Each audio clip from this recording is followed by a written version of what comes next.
Welcome to GOAT James Kingdom, where basketball lives forever. Here in GOAT James Kingdom, we attack the GOAT debate head on, where we challenge all Michael Jordan fans and all LeBron detractors to who is the GOAT of basketball. You can catch us every Sunday noon Eastern Time, right here on the GOAT James Kingdom channel, for the GOAT James Kingdom show with B. Lee and A. Johnny. Also, we go live Friday nights with the Friday Night Exposure with the Exposer, where you catch special shows and content as a GOAT James Kingdom follower and subscriber. Also, check out the GOAT James Kingdom membership, where you can get exclusive content.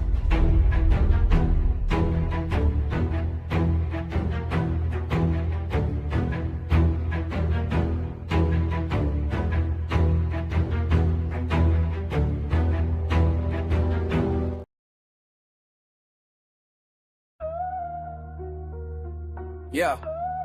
GJK, member stand up. Our GOAT ain't led, never a season and missed shots. On the road to change discourse, your ears while pit stops. YouTube and social media, times up on TikTok. Now y'all sick to your stomachs cause we got this shit locked. Told one boy to send the tracks when he was ready, so we can stick forks in them and wrap them like spaghetti. He's 2 tracks in, the gas he gives is heavy. This Hall of Fame fuel, the stats y'all give a Reggie. Sports and fitness rants, mentions of Johnny. We got brains dripping swag that cause women to spot me. He probably went to the gym, saw men in the lobby when he came up with the term soft feminine body. When we link with Brandon, the analyst, and King John, that's a panel of analysts. We talk ball, that's how you handle the manuscript. We can catch wreck here, hit your channel and damage shit. Ball talk with real, that's the type of a vibe that says my kind of a guys who don't lie to get by. We pull up footage you don't like with your eyes from Michael Jordan, but you still like and subscribe. This is raw and uncut. Them folks ain't kingpins. They step on the coke, they bringing in the dope, they slinging. Now the phone stay ringing once we pass off a sample and tell a fan. This is GOAT James Kingdom. Don't let us mix basketball and rap. We'll spaz on all the tracks, giving gas with all the facts. We have them all intact. Y'all safe the comments, talking trash in all the chats. We laugh at all them cats. Put stats, accolades, achievements to the side. Pull up the in-game film so we can see it with our eyes. We're beefing with the guys that's proceeding with the lies, so we pulled up Jordan film, seeking you will find. Bron fans got a different DNA. This game speaks louder than any clips that we could play, so keep using talking points from Skip and Stephen A. Ain't really shit for me to say, cause y'all didn't see him play. We fact-checked all pretenders and the liars. I take, soak them, eat them, and send them through the fire. Members and subscribers bring potential for the buyers. Jordan police on a patrol cause they don't mention the supplier. Yeah. Yeah.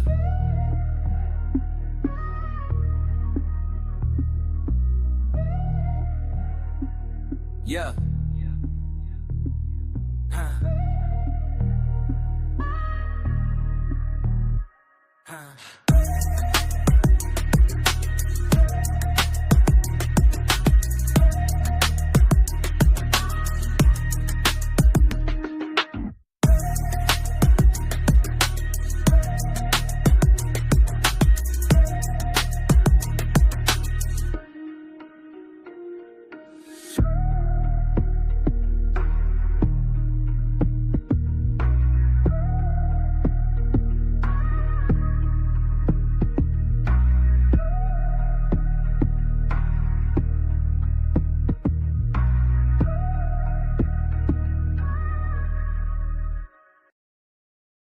Kingdom, yo. Jordan and Pippen, 6 rings, no missing. Locked in the system, every goal they hitting. Stockton to Malone, pick and roll tradition. Magic feet Kareem, that skyhook mission. Shaq and Kobe, tension and glory. 3-peat heat, that's a dynasty story. Duncan and Parker, calm and cold. 4 chips deep, just Spurs control. Dynamic duos, they rise then glow. From the past to the present, that's the show. Chemistry tight like nets that swish. Every legend had a partner that granted the wish. Yo, Bron and Wade, South Beach Parade. 2 trophies made, King James displayed. Curry and Clay, splashing all day. Changed the whole game from deep range play. Russell and Kuzi, old school grind. Defense passing, perfect design. Now Jokic and Murray, modern day tale. Pick and pop magic, never gon' fail. Dynamic duos, records they stack. You need that bond if you wanna run it back. Legends combine, stats align. GOAT James Kingdom, debate and prime. Yo, debate and prime. Debate and prime. Debate and prime. Debate and prime. Debate and prime. GOAT James Kingdom.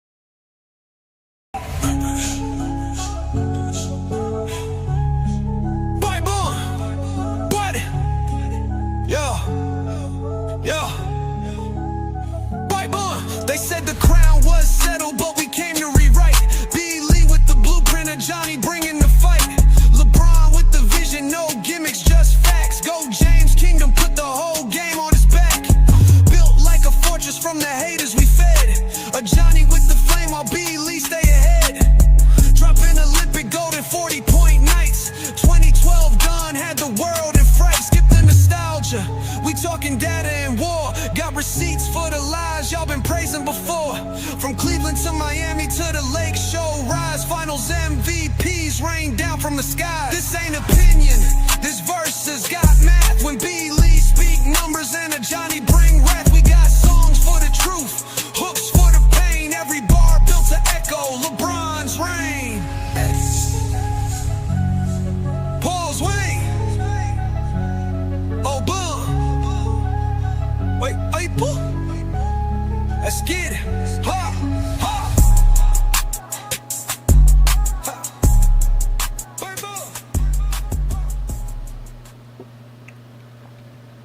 Peace and blessings, y'all. Peace and blessings. Welcome to the GOAT James Kingdom Show with B. Lee and A. Johnny. As y'all know, we go live every Sunday, noon Eastern time, right here on the GOAT James Kingdom platform, where we talk the game of basketball and where basketball lives forever. So go ahead and hit that like button, hit that subscribe button. Don't be afraid to become a member of the GOAT James Kingdom platform. As you can see, we'll continue to grow and continue to give you guys special content, as today's show is going to be about the greatest duos to ever play the game of basketball. So we're here as usual. You know who I am, A. Johnny the Exposer. You know who my partner is, B. Lee, the sports analyst. And obviously we got King John in the building, a GOAT James Kingdom member and supporter. Shout out to all you fellas. What's good, y'all? What's good? Yeah, what's good? What's good, everybody? All right. We got Brandon. I didn't expect you to be here. It's good to see you, bro. You ready for today's show, man? Yeah, I'm gonna just be here for a little bit. I ain't gonna be here that long. Oh, you're not gonna be here that long? Okay, Nah, okay. I ain't gonna be able to. Are you gonna be here long enough to do the top 10 with us? I mean, if we start now, it's cool. All right, because I got to set it up, because I didn't think you were showing, because I got the host set up to show up for just All John right, and I. well, you know, just go ahead and do your thing. No. I don't want you to go nowhere, Brandon, because I just want to know how long do you have? 15 minutes, 20 minutes? How long you got with us, brother? Maybe 15. Maybe 15. Okay, we could do it in 15. We can definitely do it in 15. So let's get things going, because what I want to do is I want to obviously fix the screen first. Let me just fix the screen while we do this right quick. Let me go ahead and fix this. Let me just do that right quick. But anyway, shout out to everybody who's here supporting us again. Hit that like button, hit that subscribe button. Don't be afraid to become a member of the channel. And we doing big things, Brandon. You know, we hit 60,000 views on that Michael Jordan video, right? Yeah, I saw it. Crazy. Not only that, we hit 60,000 subscribers. Man, I guess 60 grand is a good number for us this week. Oh, 60. Oh, that'd be nice. Well, you headed somewhere where you can hit that 60, Brandon. So go ahead and hit that 60. All right. And then come back with that bread for GOAT James Kingdom, man, so we can get things going. That's how we got to do it, bro. That's how we got to do it. So all right. So ladies and gentlemen, let's get to it, right? Because we got Brandon here for just a short bit. So today's show is about, as you can see, the greatest duos of all time, right? And obviously, Brandon and I always have like a point system and a formula to do this. This time we did it my way, because my way is always the best way. Brandon knows that. That's why he didn't argue it. So we're going to judge everybody, right? We're going to judge the greatest duos of all time by their accolades, what they accomplish as far as accolades. We're not going to use stats, because y'all don't like stats. So we're going to use championships, making the what happened? Go ahead, Brandon. I'm sorry. No, I ain't saying that. My bad. Okay. Yeah, we're gonna use championships. We're gonna use league MVPs, all NBA selections, all defensive selections, all-star selections, defensive player of the year, finals MVPs, and the stat leadership awards to grade all these great duos of all time. And we really didn't limit nobody. We just wanted to make sure you were great. So we're going to give you the top 10, right? You know what I'm saying? So let's just get right to it, man. Let's get right to it. So let's go with the guys that are from 6 to 10. Let's start with those guys. And obviously, LeBron James and Dwayne Wade ended up being 10th on our list. Obviously, they didn't play too long together. But as far as being a top duo and what they were able to accomplish, because of LeBron James, obviously, able to win 2 MVPs. Dwayne Wade made 3 All-NBAs during that span, so that helped him out. LeBron James made an All-Defensive team and an All-NBA team each one of the years together. They made the finals every year together. So they are definitely a top 10 greatest duo of all time. Let's just start with that. Brandon, what do you think of Dwayne Wade and LeBron James being, the 10th to start off the list? I mean, that's cool. I know Dwayne maybe was in his prime for like maybe 2 of those years, but just thinking about how many duos made 4 straight finals. Hello. Top duos made 4 straight finals. Like, how many can you think of? Only what's it called? I only know of 3 actually. Cool. Obviously, Bill Russell and whoever you want to give him as a duo. Whoever you want to throw aside as a duo with Bill Russell, right? Bill Bill Russell boys. and Bill Draymond Green and Stephen Curry. Oh, Draymond Green's not a superstar, but okay, it's cool. Yeah. Well, yeah, I don't know, but we didn't stipulate that we had to be a superstar. I know. Right. So it could be either him or Clay. I guess you could switch those two, but. Yeah. Now the asterisk with Draymond Green and Steph is that at a point in time for half of it wasn't Steph and Draymond, it was Steph and KD, right? Yeah. Okay. Yeah. All right. So caveat to that. There's a caveat to that. We can have our caveats, right, Brandon? We got, because that's the only thing they got is caveats to everything. Well, this, well, that. That's the truth. Sound like a Jordan fan. All right. So okay. So I mean, again, and like I always tell people, even if we want to talk about the big 3, if we ever did like a big 3, which just not that many. Well, there are a lot of big 3s now that we think about it. We could actually do a big 3, the greatest big 3s ever. LeBron James, Dwayne Wade, and Chris Bosh. That big 3 combo is one of the most successful big 3s in NBA history as well. So yeah. So Dwayne Wade and James tops it off. So what do you think of that, John? No, that's solid. It's 4 years, and like B-Lee said, how many duos can you say went to 4 straight finals? And just those 2 duos, that's no caveat, just Wade and James. Hey, no caveats included.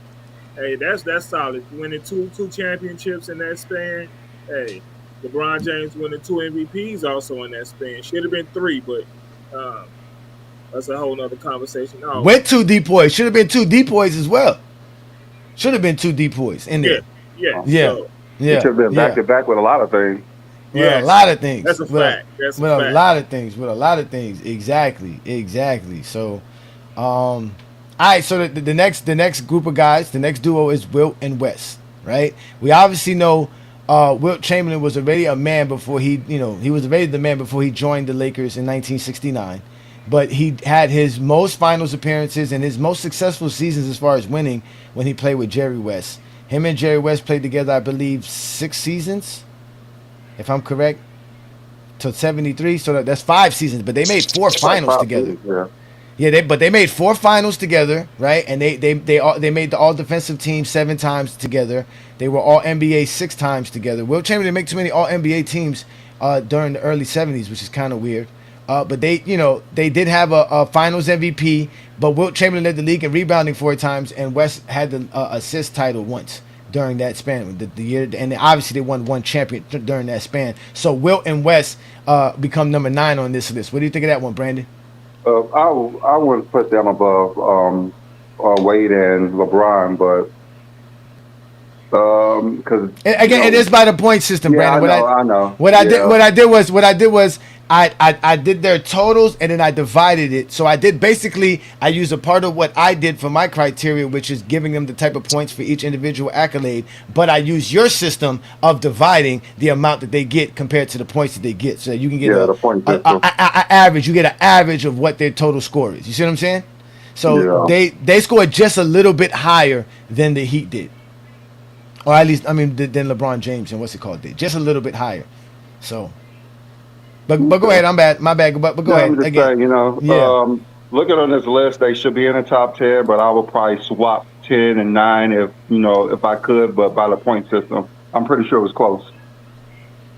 Yeah, it was close. It was definitely close. Again, the shorter years you played with the duo definitely hurt. You gotta obviously if Dwayne Wade and LeBron James played 8 years together, they would be way higher. But they only played 4 years. I mean, you know what I'm saying? They played like 4 and 5, ain't it?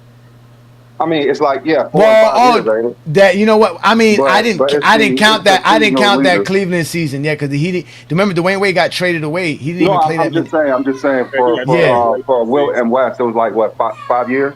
Yeah, it was 5 years for Wilt and West. It was 5 years. 4 to 5 years, so it's not a huge difference. But then again, Wilt did lead the league in a lot of stuff when they was playing. That kind of helped. Yeah, that kind of helped. Them being able to do that as well. Yeah. So, okay. So what do you think of there, John? What do you think of Wilt and West?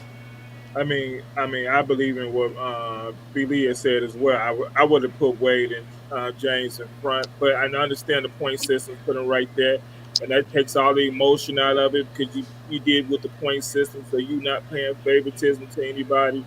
But hey, a lot of people don't understand that was a great duo, and some people will say Wilt changed his game during that period of time, and hey, it was a really solid duo, and most people would love watching them play together. And hey, they belong there though. I say this, they do belong in the top 10 in greatest duo ever. So they belong there. I just believe James and Wade does belong in there. But hey, the point system stayed. James and Wade is 10, and Wilt and West is 9. So hey, I'm down for that exact point. So hey, they belong in the top 10 though. So.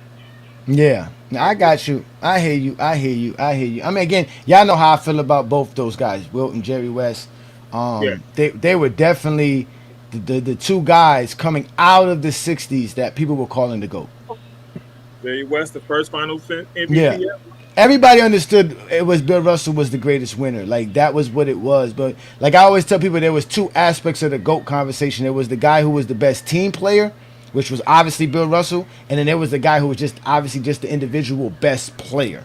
So obviously Wilt Chamberlain got a lot of praise for being the best player because we know what Wilt Chamberlain was able to do. But also Jerry West came in too because Jerry West was the guard that made a game that was supposed to be for big men able. You know what I'm saying? Because what Jerry West did as a guard was crazy. Jerry West was crazy, bro. Brandon and I always argue about him, but Jerry West was crazy. And again, for his time, like Brandon would say, for the '60s. Great in his time. Great in his time. He's not a better basketball player than Penny Hardaway. Stop it, Brandon. Penny Hardaway. Hey, anytime Brandon come up with anything great about Penny Hardaway, I'm down because, hey, growing up, he was my favorite player. So. And you know what? I ain't gonna lie, bro. If we could ever interview Anthony Hardaway, that would be great, man. I would love to see Brandon's face. I think Brandon would show up early for that. Brandon would be ready at 11:30. He'd be ready. Hey, my sister had went down to Memphis, Tennessee, and I didn't know Penny Hardaway had a street.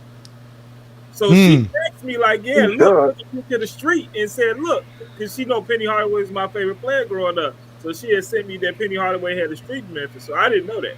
No, remember I said that. Remember when we had Sharon Wright on the Lamont TikTok takeover? Remember I said that beyond those dudes just being NBA players, they're superstars in their cities, where they come from. Because not too many people can say I got an NBA player that came from my city. You see what I'm trying to say? So you're a star within your own town, and that shows right there with Penny Hardaway. But let's move on. Like that would have been nice though too. Guys like Penny Hardaway and Shaq should have been included. Brandon, I don't think the Chat GPT gave us those guys. Shaq I mean, they didn't. They gave us some weird. They gave asked for. That's true too. That's true. Yeah, they didn't come what you asked for. So that's true. That's true. That was cool. All right, so let's move on to the next guys. Shaq and Kobe, the most. I guess the most. What is this? What is it? The most. What can I say here? The most. These guys. No, not scoring. I mean, what is it? The most dynamic duo. I mean, there's so many. What is it? The most mysterious duo? Like these two guys. The most turmoil between any superstars was those two. All they did was fight. The greatest question, what if duo? Yeah, one of the guests. Yes, definitely. Those guys should have been the greatest duo of all time, hands down. I mean, They they should have probably been. are the top 10 players. They was probably the two best at what that time because Kareem was more towards the end of his career, and both of those two was definitely right in their prime. Exactly, exactly. So they won the three-peat. They went to 4 finals together. They made Mhm. 13 All NBA selections. They made 8 All Defensive selections. They had 13 All Stars together. They have 3 Finals MVPs, obviously with Shaq, and they have the one scoring title with Shaq. So that's how they ended up being eighth. They ranked high.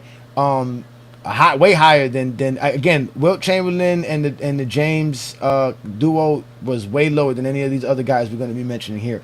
This is where it starts off with Shaq and Kobe. Yeah, you just thinking of the two players who was at their peak, at their best. They were probably the number one. Mm-hmm. I will put them ahead of everybody in the top 10 at when they were playing. But Kobe, they didn't get along. They didn't keep it going. It was too big of egos. Yeah, Kobe 7 years was is what they had together. I yeah think it was 7 years. Yeah. yeah. Kobe was too great to be hamper his game down for Shaq.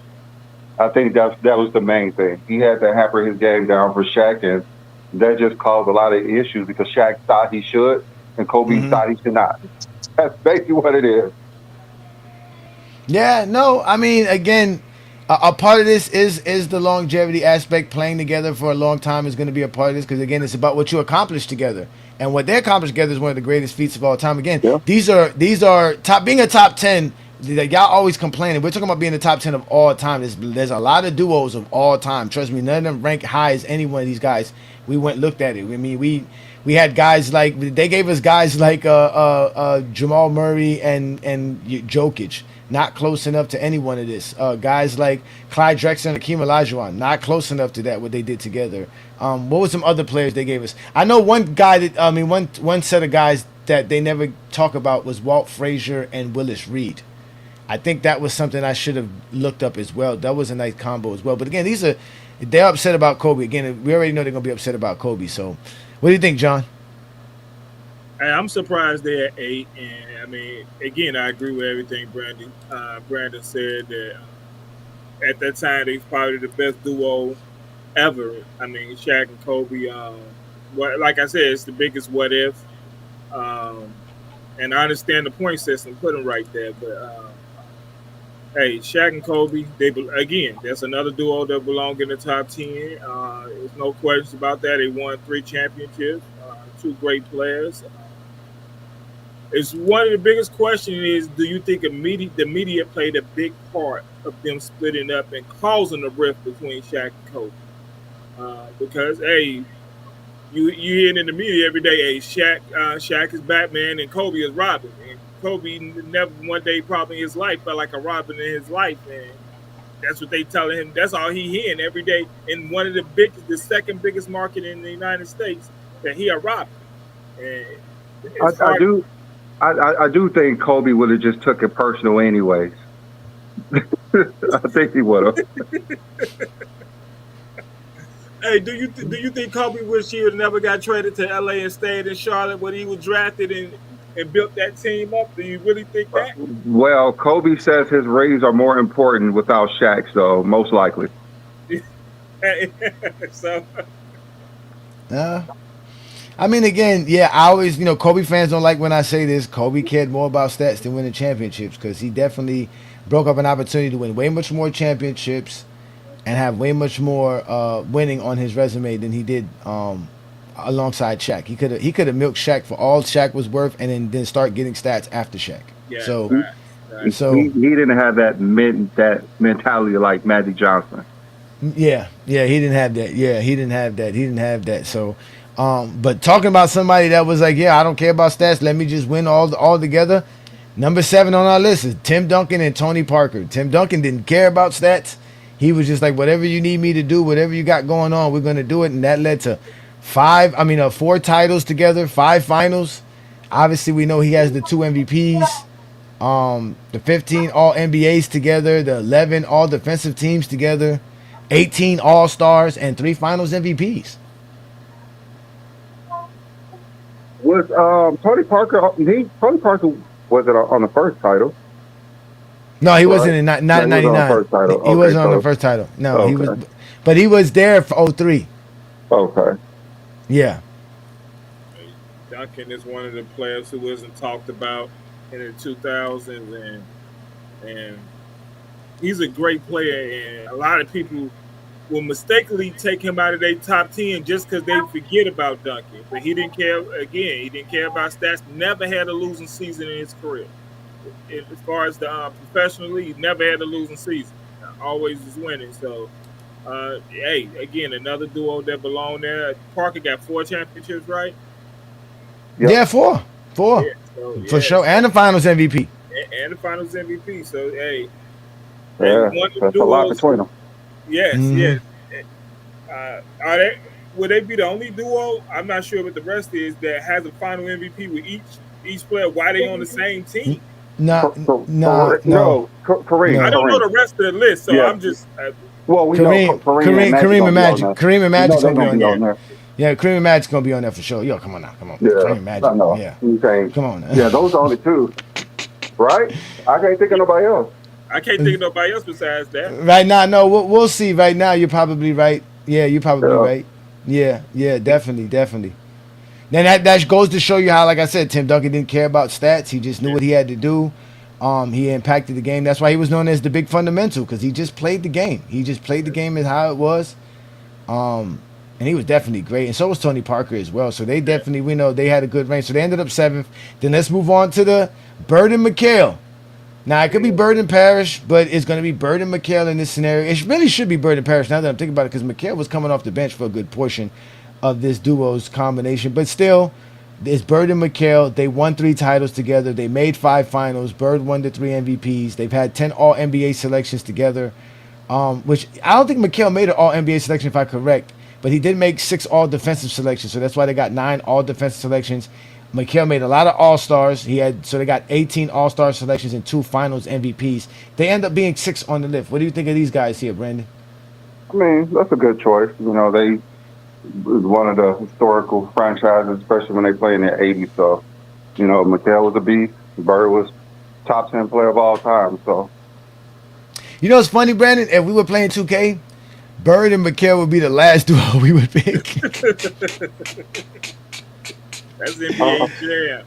Yeah, in any video game, in any choice, we were really, we're not, no way you would pick the Bird and McHale over Shaq and Kobe or Jordan. Because I actually play on like lock, so I like lock my players. So I cherry pick all the time, and I would just shoot threes with Bird. NBA Jam, I play with Isaiah Thomas all the time, so I just shot threes. If I had Bird, I'd just shoot 3. Oh, that is hilarious, bro. That's hilarious, man. Oh God, man. All right, so let's move on to the next list, because I don't want to hold Brandon too long. Brandon's about to win the jackpot so that GOAT James Kingdom can be rich. So let's move on to the top 5 duos in NBA history. Again, y'all hit that like button, hit that subscribe button. Only here in GOAT James Kingdom, where basketball lives forever. Right here on the Sunday afternoon. Obviously, Brandon and I are the best duo on social media as well. So shout out to you, Brandon. Peace and blessings, brother. Let's move on to the guys here. Let's get into it. Draymond Green and Stephon Curry top off the top 5, ladies and gentlemen. Let's get to it. I guess They got 4 titles together. They got 6 finals appearances together. They got 2 league MVPs, 13 All-NBAs, 9 All-Defensive selections, 15 All-Stars, 1 finals appearances, 2 scoring titles, and 2 steals titles. Oh, and I forgot to mention a Defensive Player of the Year as well. Yeah, DPOY, yeah. I forgot to put that one in there, the DPOY in there. They also got a DPOY. And Draymond got 2, right? Or he just got 1? He got one. He just got 1. Him and the Michael Jordan Pippen duo is the only duo that got basically a defensive player in their thing. I mean, I guess we should have tried Paul Pierce, but they still couldn't score enough. Paul Pierce and Garnett weren't going to score enough. Just like Anthony Davis and LeBron couldn't score enough. They just didn't do enough together. You know what I'm saying? To rank in the top 10. But again, Stephon Curry and Draymond Green obviously did it. There's no way we can deny. But Draymond and trust me, Stephon Curry needs Draymond Green. Facts. 1,000% facts. Well, So- we already saw that in the playoffs. If Draymond Green ain't there, Steph got to be point, and we all know he can't run the offense. And no, and teams would just pick with Curry if Draymond wasn't there. Draymond is an enforcer type of player that forces you to play straight up and not pick at Curry. And yes, Steph Curry needs Draymond. I mean, there's no doubt about that. I mean, Yeah, it forces the team to actually guard Steph, other than just letting him come to you, and you know someone has to get the team in the offense, and that's not the type of player he is. Steph is. Steph needs to do multiple things on the court instead of one thing. and Curry playing off ball make him more dangerous because Yeah. the easiest person to guard is the person with the ball, and if your best scores without the ball, it makes it hard. And Draymond Green is such a great passer that it makes Curry more dangerous off the ball. So hey, they belong in this top 10, no doubt. They belong in that top 5. I mean, Draymond Green is the engine that runs Golden State. Yes. Even though people hate it because he's a triple single. But those intangibles Those that he has, and value. I mean, I guess we could put Klay Thompson in there, but I mean, I think Draymond's more impactful. well, towards the whole Klay situation. isn't there for a reason because they need Draymond more. They kinda That do. tells it all. That's kind of true. Even though, again, as a big three, they would be definitely one of the big threes. We could talk about those three. They were definitely very good together. Klay Thompson does have a very good close impact to that. So let's go on. Obviously, like we said, Magic Johnson and Kareem were going to be a part of this list. They won 5 titles together. They made 8 finals together. They won 3 MVPs alongside together, 14 All-NBAs, 3 All-Defensive selections. And obviously, they had 19 All-Stars, 4 Finals MVPs, and they have 2 steals titles together. And won 2 regular season and 1 MVPs while both regular season MVP while both was on the roster. Yeah, I think That's one of those 2 combinations as well. Yep. I think the one reason why they're not hired because Kareem was on the downside of his career as soon as Magic got there. So he had a few good more years, but after Magic's 3rd year, he was basically the best player on the team. I think So- that year they finally moved him to the point his 3rd year.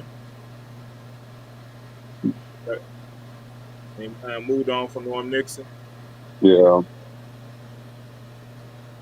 Yeah, hey, they belong there. Another belong in the top 5. Greatest duos, man. Greatest duos of all time. All right, let's go to number 3. Here it is, Jordan and Scottie Pippen.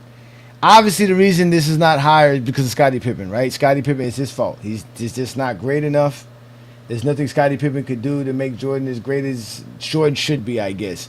But they did win 6 NBA titles, 6 finals appearances. They got 5 league MVPs, 15 All-NBA selections, 17 All-Defensive selections together, ladies and gentlemen. That is a lot. They have 14 All-Star selections together, 6 finals MVPs. They have 1 DPOY. They have 10 scoring titles and obviously 3 steals titles. For me, I think it's just looking at duos. Jordan and Pippen is by far the greatest duo we ever seen in probably sports history. But going by your point system, I guess they could be 3rd. And in reality, if we don't do it your way, Brandon, by dividing it and giving it an average, they did score the most points. Yeah, I think they are. They the just had greatest duo. more categories than anybody else as well. Just look at any duo in sports history. Who would you put like as the top of their sports?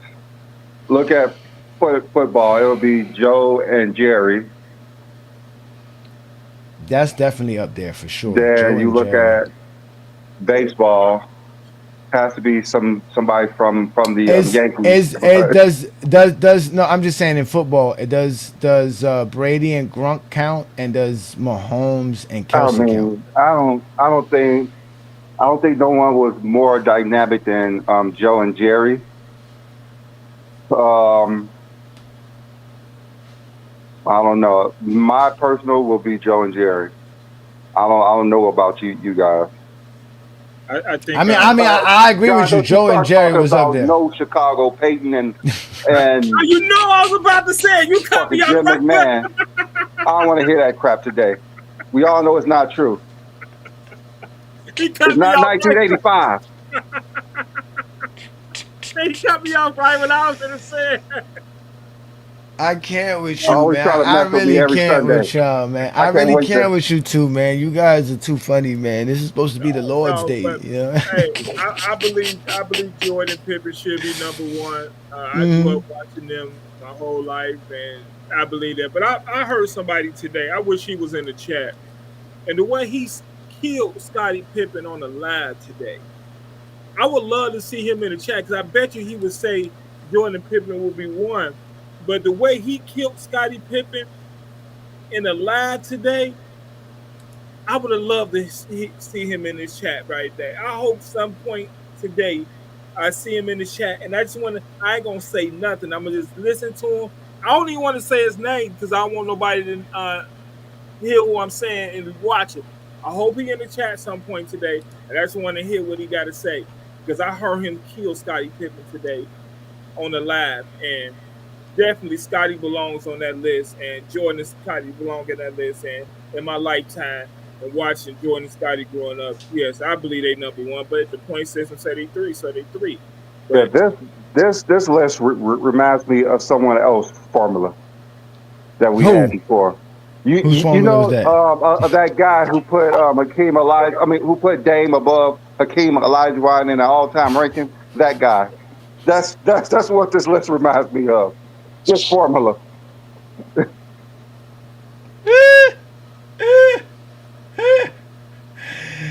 Again, Brandon, they can say what the fuck they want to say. At least we be having one, Brandon. At least we have a formula.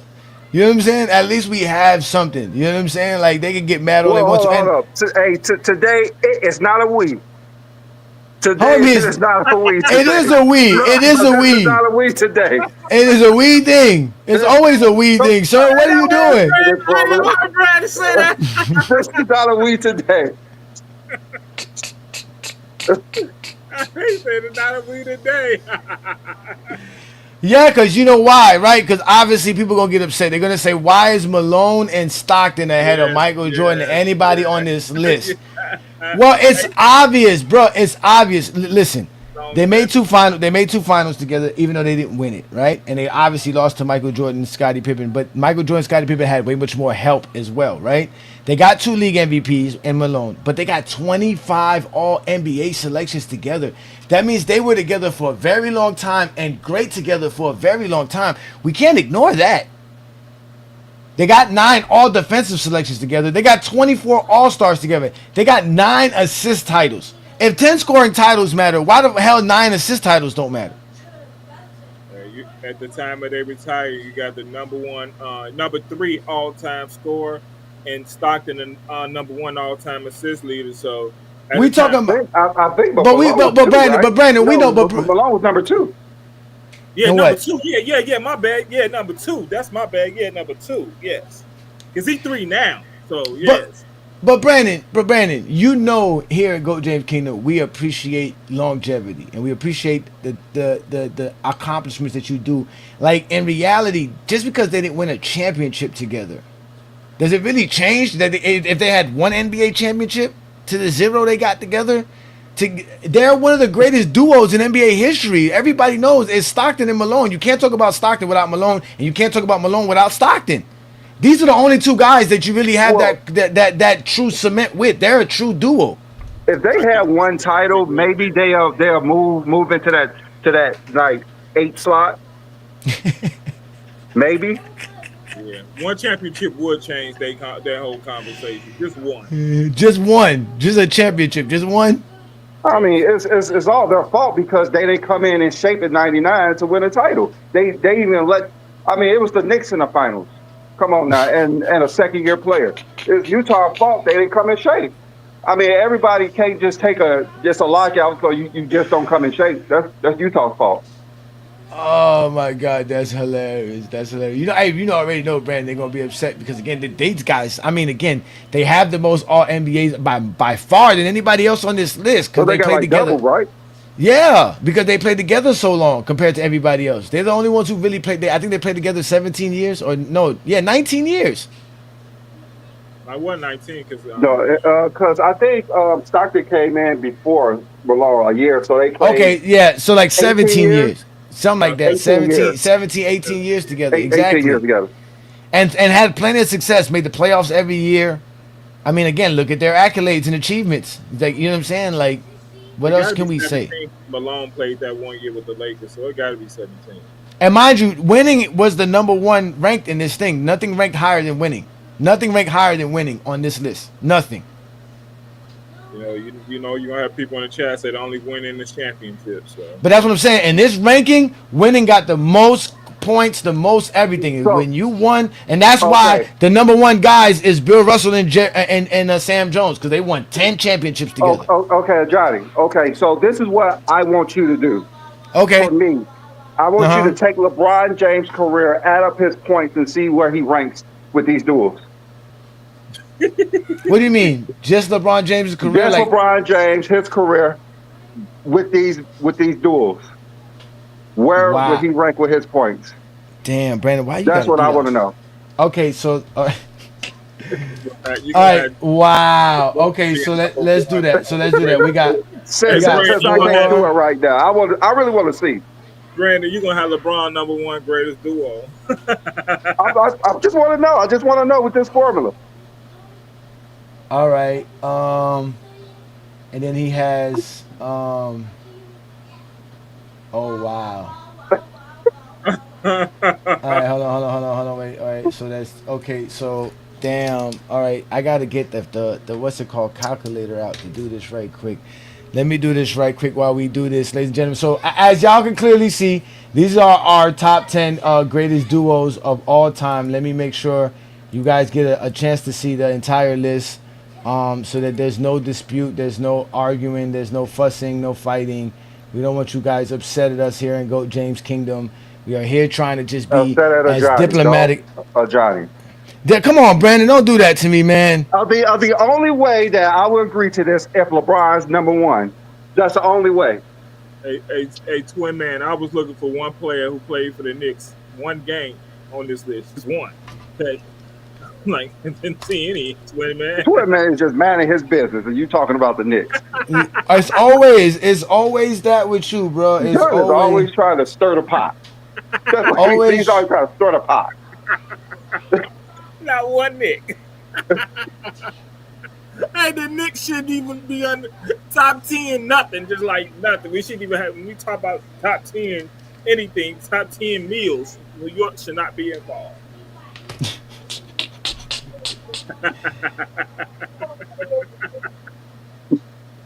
That is hilarious, man. This That is just wrong. This is mean. This damn ICE agent is mean. Go and do your job. Hey, the Knicks ain't won a championship in my lifetime.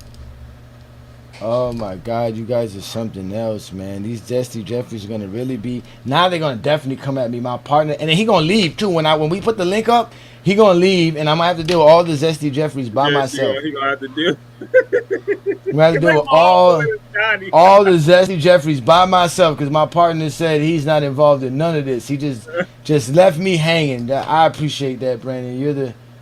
You're the best. Oh wait, hold on, wait. Okay, what am I doing here? Oh man, I'm messing up somewhere. Hold on, I messed up somewhere. Hold on. Hey, Okay, hold on, wait. Yeah, let me. All right, hold on, wait. I gotta redo something. Okay, so now we're gonna do this. Here we go. So, all right. So you said Brandon. No. Oh man, Brandon, you're gonna get these SD Jeffries upset when I put these numbers together, Brandon. This is not You gonna gonna- go. You got to do a new graph. Just for LeBron alone, yeah, because he's the GOAT, man. Him by himself. Come on now, Brandon. Him by himself. I mean, that's just. Nah, I didn't even think of that. So thank you for thinking of that for me. I didn't even. hey, think about this. Uh-huh. Just say LeBron was number 9, okay? Just say he's number 9, okay? That means Dwayne Wade is holding him back from being in the number 9 in the top duos. I mean, Damn. that's what that would be saying. Wade is actually holding him back from being number 9. Wow, that's crazy, Brandon. Hold on one. Damn, Brandon, why did you do this to the Zesty Jeffries, Brandon? Why would you do this to them?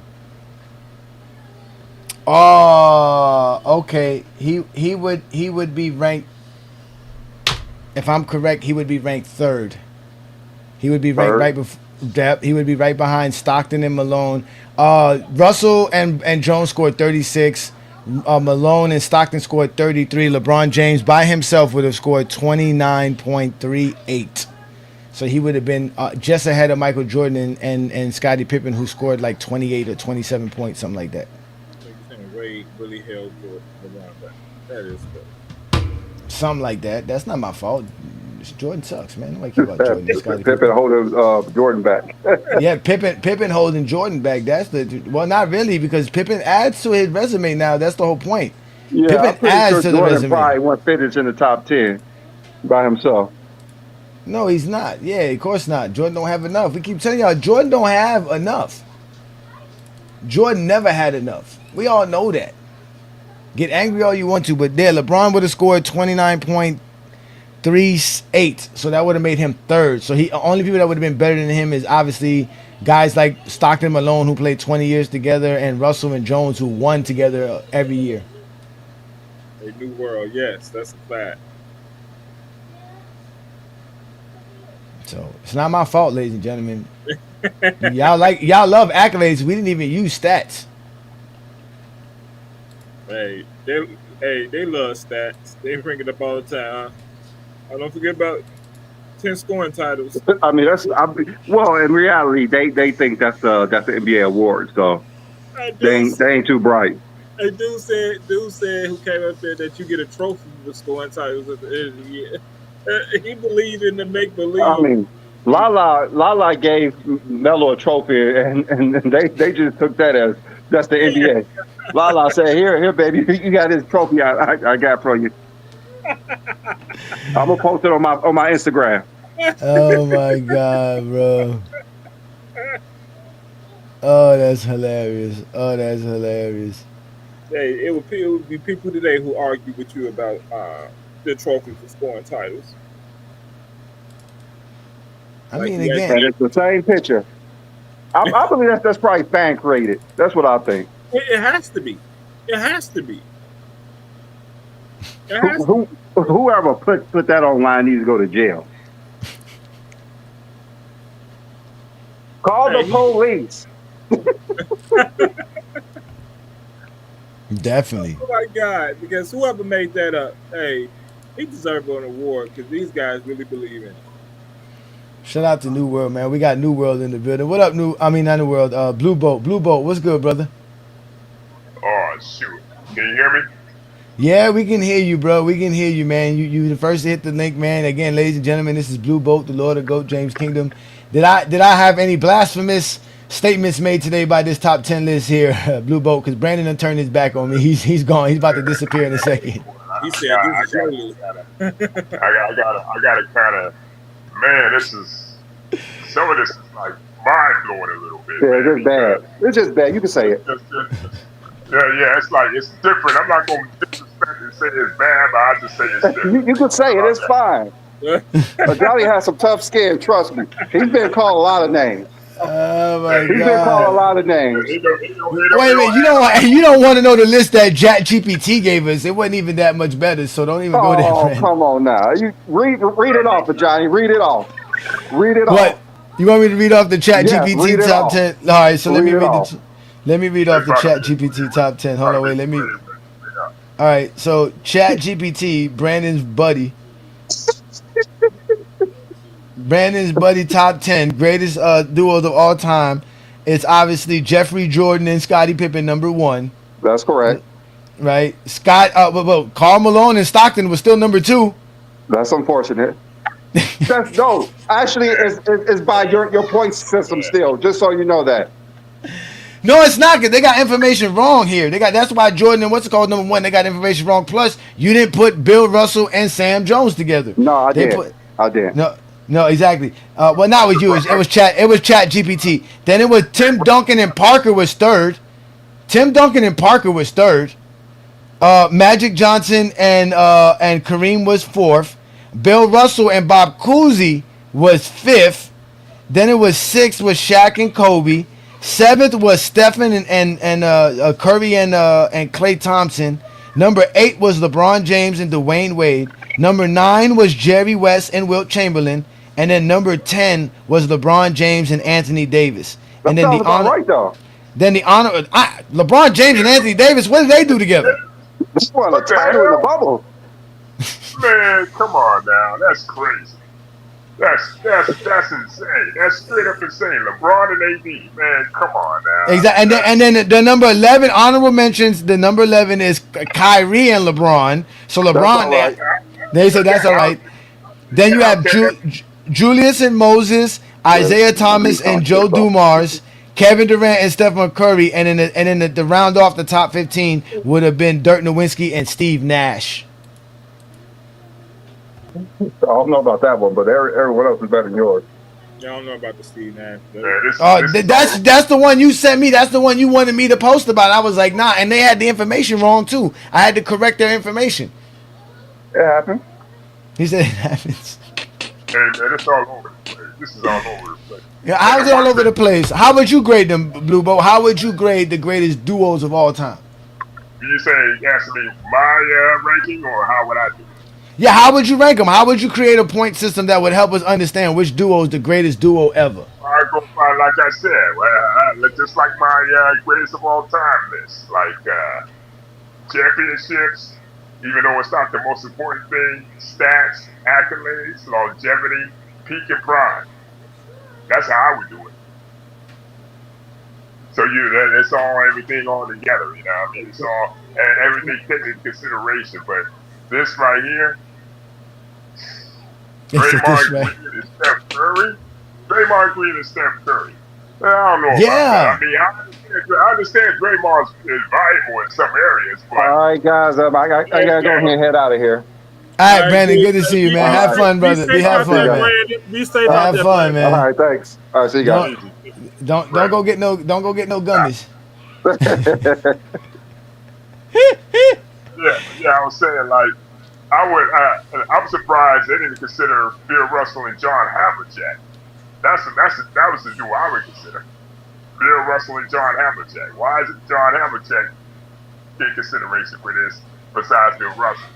Because Sam Jones played the entire career alongside Bill Russell, longer than anybody else. So Sam Jones is there for all 11 championships. All but one. He was there for all but one. He was drafted the year after Bill Russell, so he retired alongside Bill Russell. So Bill Russell played 13 seasons. Sam Jones played 12. So for 12 of Bill Russell's 13 years, Sam Jones was on the team. So when did Hondo get there? I'm down 60, 63, 63, 64. 63, 64. Yeah. Russell, 57, right? 57. Yeah, 50. He won. Hondo won 6 championships with the Boston Celtics and Bill Russell. And so then he added 2 more in the 70s. Oh, okay, right. 70s. Yeah, he had 2 more in the 70s. Yeah, exactly. Yeah. 74 and 76, right? 74 and 76. Yes. 2 years. Yeah, right. yes. So. Right. I see what you mean. But yet and still, like, I'm taking into consideration, like, the peak and prime. I'm big on peak and prime, you know what I mean? It's just like accolades, championship stats aside, I'm huge on what you did in your peak and prime. That's just me, though. I get you, but again, this is their in total career together, not just what you did in your peak and prime. Yeah, but what you did, and mine. No, this is what they did together while they were playing alongside one another. No extra years outside of that. Yeah. And they take into account the longevity too. That's why a lot of these duos are pretty long. You know, as opposed to like Stockton and Malone played like 15 years together, as opposed to Shaq and Kobe who played exactly.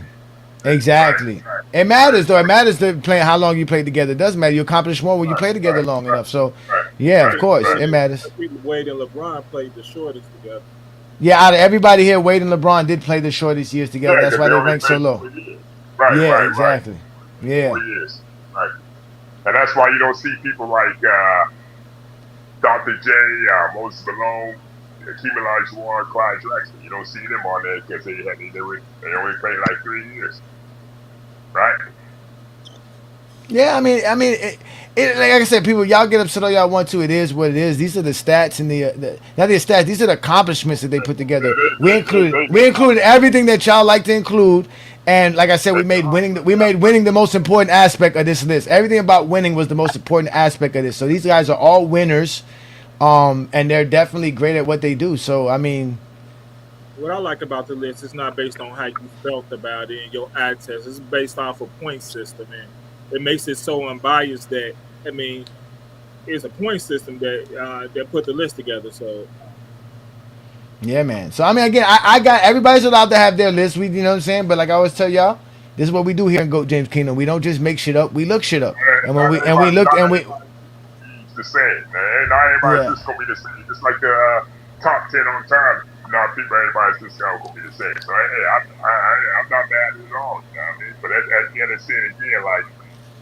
like I said, it's awful, different. But I get what you trying to. They were trying to. yeah, we are definitely different in GOAT James Kingdom. We don't go with the flow. We go with what yeah, we definitely different here in GOAT James Kingdom. That's the difference between, you know what I mean, and I'm different too, you know what I mean? That is different, you know. It's just that not everybody's apples and oranges. Not everybody's gonna have the same thing, you know what I mean? Yep.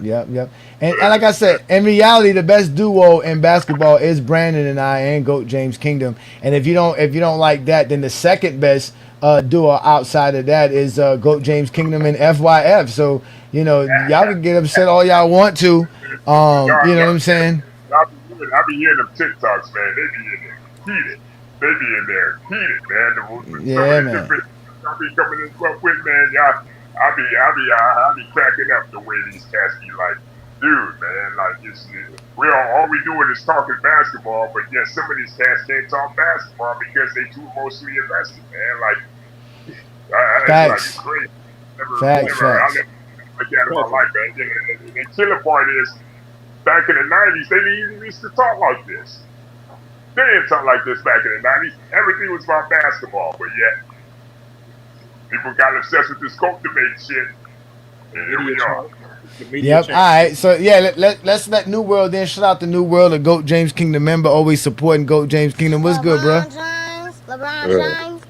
Salute to you, brothers. Can you hear me?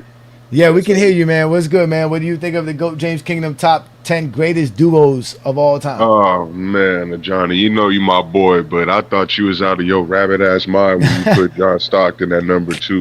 See, I wasn't understanding the logic at first, man, but then once you broke it down and you explained it that, you know, this list isn't very subjective.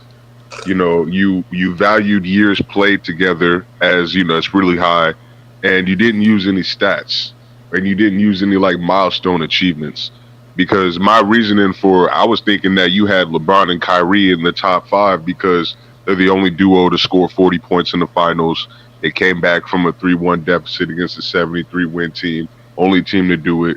And, you know, just, you know, the fact that LeBron went off in the finals and just had that legendary stat line. So, you know, I thought they would have been ranked a little higher, but, you know, when I go to think about all the requirements you had in your list, like the years played together, you know, the all-NBA selections and, you know, the career wars that they achieved during their time playing together, then everything just makes a lot more sense. You know, my list is completely subjective, so I actually feel embarrassed even trying to compare it to your list, but this was a solid list, man. You put a lot of thought into it, so you did good. Appreciate that, man. See, look, that's what I appreciate. See, look, that's simple. It's easy to disagree, but it's also very easy to understand.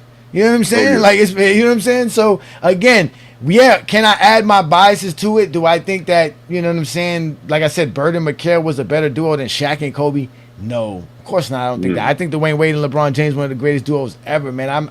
I was very upset I didn't get to see more of those two together. You know what I'm saying? Obviously, we know Jordan and Pippen, Kareem and Magic. These are all great duos. I know a lot of people don't like the Draymond Green aspect of it, but again, Draymond Green was very important to what the Warriors is all about. There's a reason why they kept him over Klay Thompson, over Kevin Durant. Come on, guys. Like let's just keep it real. Draymond Green is very, very important to what they do. So, again, it is trying to be objective as possible. The only subjectivity is grading things higher than other things, like grading championships and winning over other aspects, like being an MVP or all NBA selection or winning Defensive Player of the Year, right? So, again, I did exactly what most of y'all like to think, which is championships and winning are the most important thing of the game, not anything else. But obviously, if you ain't winning a championship, you got to be able to at least be in the finals so that you have a chance. Then if it's not that, then you want to be the league MVP. You want to make an all NBA team. You want to be an all-star. You want to be all defensive. You want to win Defensive Player of the Year. You want to win scoring title, assist title. All of that is included in this. I don't know why people get upset. It's not my fault. Like I always tell y'all, Michael Jordan and Scottie Pippen just never did enough. Maybe Jordan shouldn't have quit 3 times, and they would have had a better combo together. Maybe if Jordan would have stayed in 94, 95. No, because I was going to address that too. I was going to address that too because Jordan took that break. So nobody should really be upset that they only fell into the top 3 here. I did think they would be like in the top 3 because I didn't think that, anybody going to surpass Bill Russell and whoever else you wanted to drag from his Celtics championship teams and put them together. So I knew he was going to be number 1, but I was damn surprised when I saw Malone and Stockton because I thought that would be Magic and Kareem right there. No doubt, no doubt. So shout out to you, New World. You're going to be here for a while. Let's let Juan Boy in. Shout out to Juan Boy, always supporting the GOAT James Kingdom platform, representing, man. Hey, that freestyle of yours was dope, boy. I couldn't wait to hear it last night. What's good, bruh? Hey, I appreciate the chance to show something that I'm multifaceted when it comes to talent. I don't need nobody else content to make no type of content. But this list is this list is an example of y'all showing homage, stepping outside of the GOAT debate as basketball fans. You implemented a point system, which is basically a criteria that no one can argue against, and it's hard to argue with who's at number 1. So shout out to y'all on that, because you know what I mean. Like Bill is the reason why. You know what I'm saying? And we all need to remember, like, that talk about small windows. Like, I won 11 titles in 13 years. What you gonna say? I'm the ultimate one. And who was ever at my side at that time, that's what we were able to do. And that's a part of longevity. Think of how great you got to be to win 11 titles.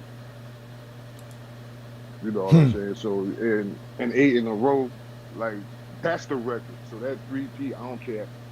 If you got 3 3Ps.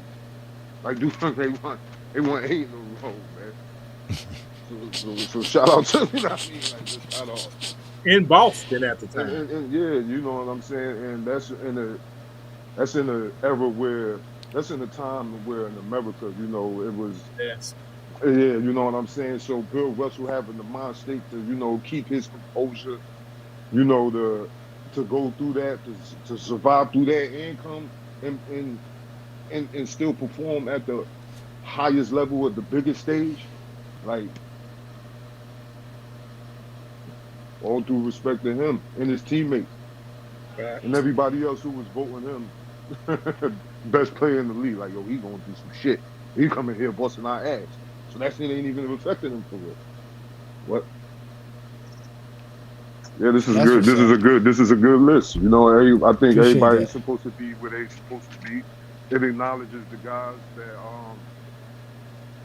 that did it at the highest level. You know, as teammates. You know what I mean? It's like one's not getting it done without the other. This is a team. Facts. Yeah, it's a duo. It's about the combination of the guys together. You got to do it. Like, we showed that LeBron James definitely scores higher by himself than he did with Dwayne Wade alongside him. So yeah, it's you know, it's a part of it. It's a part of it, man. So shout out to you, Juan Boy. We know you here. We got David in the building. What up, David, man? What do you think are the GOAT James Kingdom greatest duos ever in NBA history? It's a good list. I like your criteria. I always think you should take your objectivity out of it, because feelings get in the way, and he's my favorite player.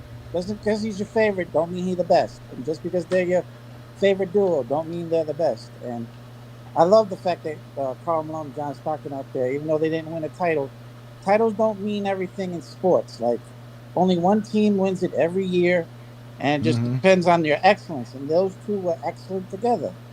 They dominated their way. Won they won every year. They had winning seasons, especially when they both became starters. And you can't deny Bill Russell. He's personification of winning, and he did what he did what he needed to do to win. And he always had good teammates around him that complemented his game perfectly. So it's like this. And then if you leave it to the Zesty Jeffries, Jordan shouldn't be on the list with Pippen because he did everything. So I like the list. Like I said. Boom, boom, boom, boom, boom, boom, boom. That's hilarious. Good one there, Dave. We like that one, man. Shout out to you, man. Let's let King Shy Solomon in the building, man. What up, King Shy, man? What you got for us today, man? Again, we do things differently here in Goat James Kingdom, as you can see, and we got a top 10 greatest duos ever. What do you think of these guys? Hey, man, I respect the list. You know what I mean? I love the Bill Russell love, the Magic and Kareem and Jordan and Scotty love. I think Shaq and Kobe are pretty low, but I think the criteria was designed for them to be low. I respect it. And other than that, I think it's a pretty solid list. I would put Steph and KD over Draymond, but once again, that would be my subjective opinion. And yeah, that's fine. That's what's up. That's what's up. Your phone is kind of breaking in and out. Again, ladies and gentlemen, we didn't really try to think too much over this because we did that for the GOAT James Kingdom Top 50 list. We really made sure that we were on our P's and Q's, everything, so that we can create a ultimate list. And at the end of the day, it didn't matter. Jesse Jeffries don't care about point systems, numbers, calculations, evaluating, being objective. They don't care two craps about that. All they want to talk about is the game of basketball in the sense that they want to talk about it. It don't really matter to them. They really don't care. And again, we don't do that here in GOAT James Kingdom. Do we have our feelings? Do we have our opinions? Yeah. But we don't want to lead down that rabbit hole of just letting people just say whatever they want because you just want to say it or you think it. So here we construct something. We put things together and we put a top 10 greatest players of all time together. I mean, greatest duos of all time together. And this is our list. You can like it or not like it. But I think it's good. I think it reflects what duos represent in the NBA because you really can't do it by yourself, man. You really need someone alongside you. And all these guys needed each other to accomplish the things that they did accomplish together. So this is our top 10. Yeah, go ahead, Blue Boat. Now, I think about it. When you add in the years and the longevity and all the accomplishments with the point systems and what you had, it's starting to make sense now. I started to see what you're saying now. You know what I mean? Because, like I said, if we go by, like I said, everybody's criteria is different. You add another criteria, it's not going to be the same. So it's like I see what you're saying. It's kind of different. It's kind of little off, but I understand it. I get it now. Especially when you factor in the longevity of the years and the seasons played together. Yeah. Right. So I just want to point that out. Yeah, and another thing too, like this gentleman said here, shout out to you, Timmy T. He says here, Malone and Stockton were together for 20 years, but only got the 2 finals and no rings. I got you on that, right? We can easily say that. So are we going to diminish an entire 15, 16 year accomplishments and greatness together because they couldn't able win a championship? Especially when you're probably the same individual that will look at Bill Russell and Sam Jones and say, well, just because they won 10 championships together doesn't mean that they were great. We have to add other stuff. Now we need caveats to it. So again, you can't have it one way or other. That's why here in GOAT James Kingdom, we appreciate greatness. The reason Stockton Malone could be ranked so high as somebody who won 10 championships because they accomplished so much together. Like you can accomplish more. That's the caveat that y'all say should have, that at the end of the day, you don't necessarily have to have the most in something, but if you have all these other factors together, it should be able to put you up there. And that's exactly why Stockton and Malone is up there. Again, I still think Shaq and Kobe is one of the greatest duo of all time, but they didn't play together long enough. Kobe wasn't great starting off with them originally, and eventually they didn't stay together long enough, just like LeBron James and Dwayne Wade. So You know, it is what it is. But when you think about it, like Malone is number one in assists, or I mean not Malone, but Stockton is number one in assists, and Malone was number two in points for the longest time. He's 3 now, so that is a good duo. One nigga got the most assists, and one nigga's top 3 in points. So yeah, that's true. I mean, again, yes, you can say that out of everybody on this list. Only Karl Malone and Stockton didn't win a championship, but out of everybody on this list, only Karl Malone and Stockton played 15 years together plus. Right. So that's what counts the most to being a duo. As long as you play together. Playing together, yeah. And not only just playing together, accomplishing something while playing together. They accomplish a lot while playing together. You can't have 25 All-NBAs, bruh. They have 25 All-NBAs together. Wait, are they really the longest running duo in NBA history? I mean, you would factor them and maybe Tim Duncan, right? Now that I'm saying that, maybe Tim Duncan and Tony Parker played together for 15 years. But I don't think they played with each other as long as Malone and Stockton did. And you gotta remember, Malone is right up there with Duncan, and Stockton is way better than Parker. Yeah, people sleep on John Stockton, man. That guy was great. He's one of the best basketball players to ever play. And he's without a doubt. Without a doubt, man. Without a doubt. I hate that people say he's not the best passer. Like, how do you have the most assists and you're not the best passer? That makes no sense. Well, here in Goat James Kingdom, we call him the passer. Here we call him the greatest passer. We keep telling people that. Yeah, they need to get that through their thick heads. Yeah. I mean, he's Malone merchant, but, you know, he is the greatest passer. I mean, Malone probably benefited from him as well. Malone was going to score a lot of points because Stockton got him the ball in the right spot in the right situation. Oh yeah, that's like the perfect tandem. Like I said, they got. That's why they're up there. That's why they're up there. That's what I'm saying. That's why they're up there. Yeah, exactly. And out of everybody here, they have their own system. The Karl Malone and Stockton pick and roll. Yeah, that pick and roll was deadly. And the only reason they didn't win those motherfuckers scored 50 points in the finals, so I don't know how deadly they were exactly, but you know. Let's not forget. I watched that game. The only reason they didn't. We might have to watch that game. We might have to watch that game just to see like why did they score 54 points. Like, bro, that's just so bad, bro. For like as great as those players are all time, how the fuck did you only score 50 points in a finals game? Like, that's ridiculous, man. Y'all shouldn't even been there. When it was a blowout. The thing about them, that Bulls defense, they had every last player on that team was a great defender. They were the favorites. They were the favorites that year in the finals too. And the Bulls weren't even at their defensive peak in that year. So it's like, bro, how the fuck did that happen? Like that shouldn't have happened. It shouldn't have happened. They were at the defensive peak still, bro. They weren't. No, they weren't, bro. They were not. The Bulls were not at their defensive peak in '98, bro. They were not. They were at the end. They were just as good as they were the year before. The Jazz couldn't even muster up. Was that 98 or 97? That was 98. That was 98. That was 98. That was their defensive peak. How could they be that? They couldn't have gone down that much in 1 year. Come on, man. When you think about it. Insane. So what you saying, New World? So New World. So what you saying is the bullshit is swept? Bro, honestly. How the hell were y'all struggling with these bums? Didn't they go to game 6 with them? Like, how the hell you go to game 6 with these bums? Here's the thing. Jazz should have won that series if you ask me, because, like you said, the Bulls were at the end of their rope. They were running off fumes at that point. You know what I mean? Like, they went the previous series in 7. Some people suggest that the Pacers might have should have beat the Bulls. Think about it, because they pushed the Bulls to 7 games that season. They had a chance, but they just didn't have what it took to get over that MJ hump. Right. There we go again, glazing MJ. It ain't the MJ hump, it's the Bulls hump. Get it right. It's the Bulls. It was actually Dennis Rodman in the Eastern Conference Finals who was grabbing all the offensive rebounds. So. Was that the series that Jordan was like shooting like 40-something% from the field? And not to mention, I guarantee you, when we go watch that film, we're gonna see how much Scottie Pippen and Ron Harper affected the Jazz's offense by slowing down John Stockton. Full court presses, half court traps, all that. And Dennis Rodman's defense on Karl Malone. It I was mean, Scottie we Pippen. definitely can watch it. I'll be interested in watching it. It's just not going to look very impressive because John Stockton can't dribble for shit, so it really ain't that hard to take the ball from him.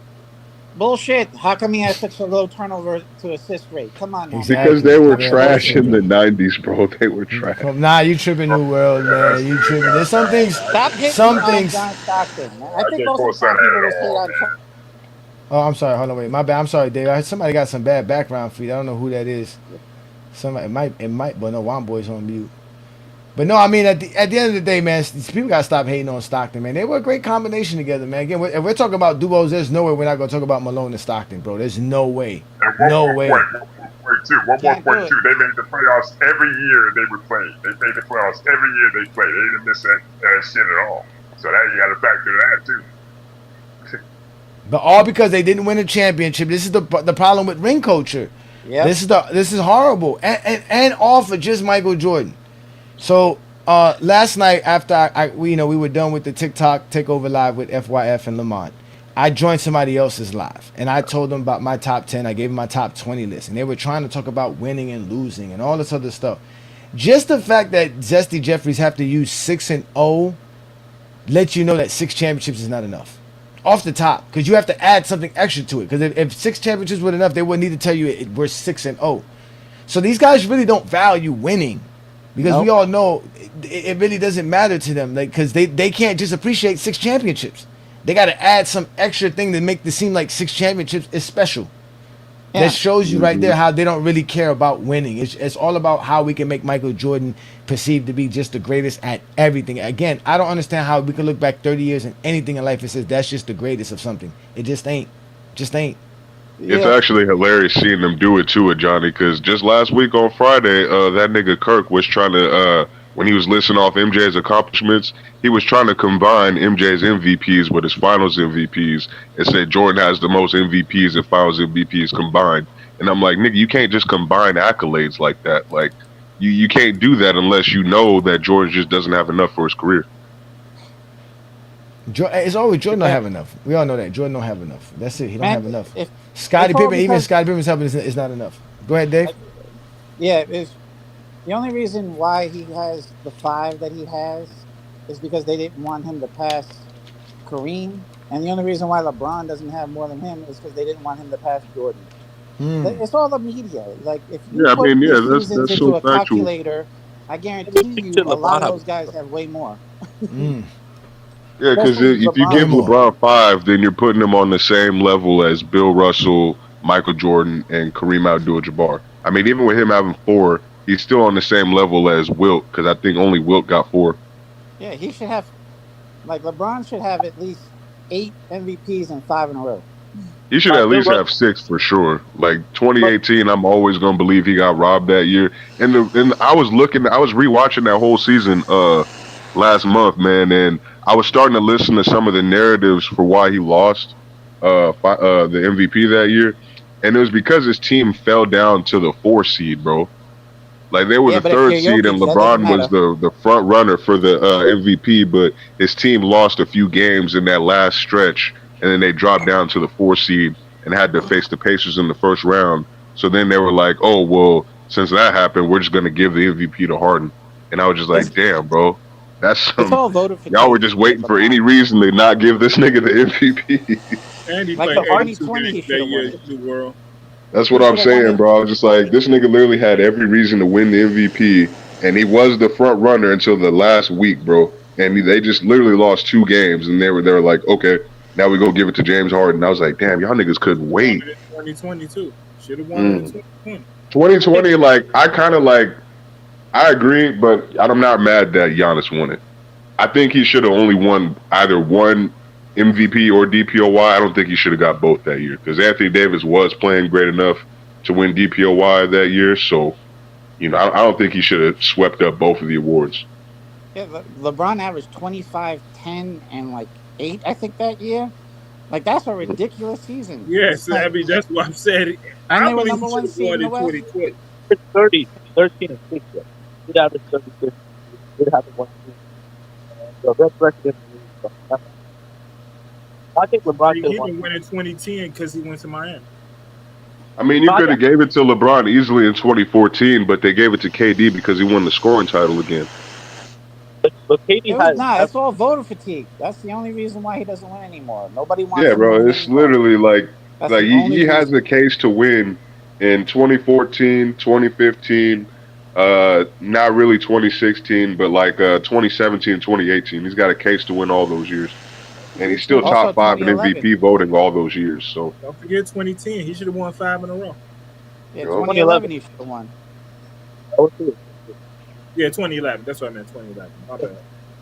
Yeah, it's all. yeah, looking back at LeBron's MVP years, like that should be a show you should do too, Johnny. I don't know if you've done it yet, but just a show on all of LeBron's MVP seasons or MVP caliber seasons.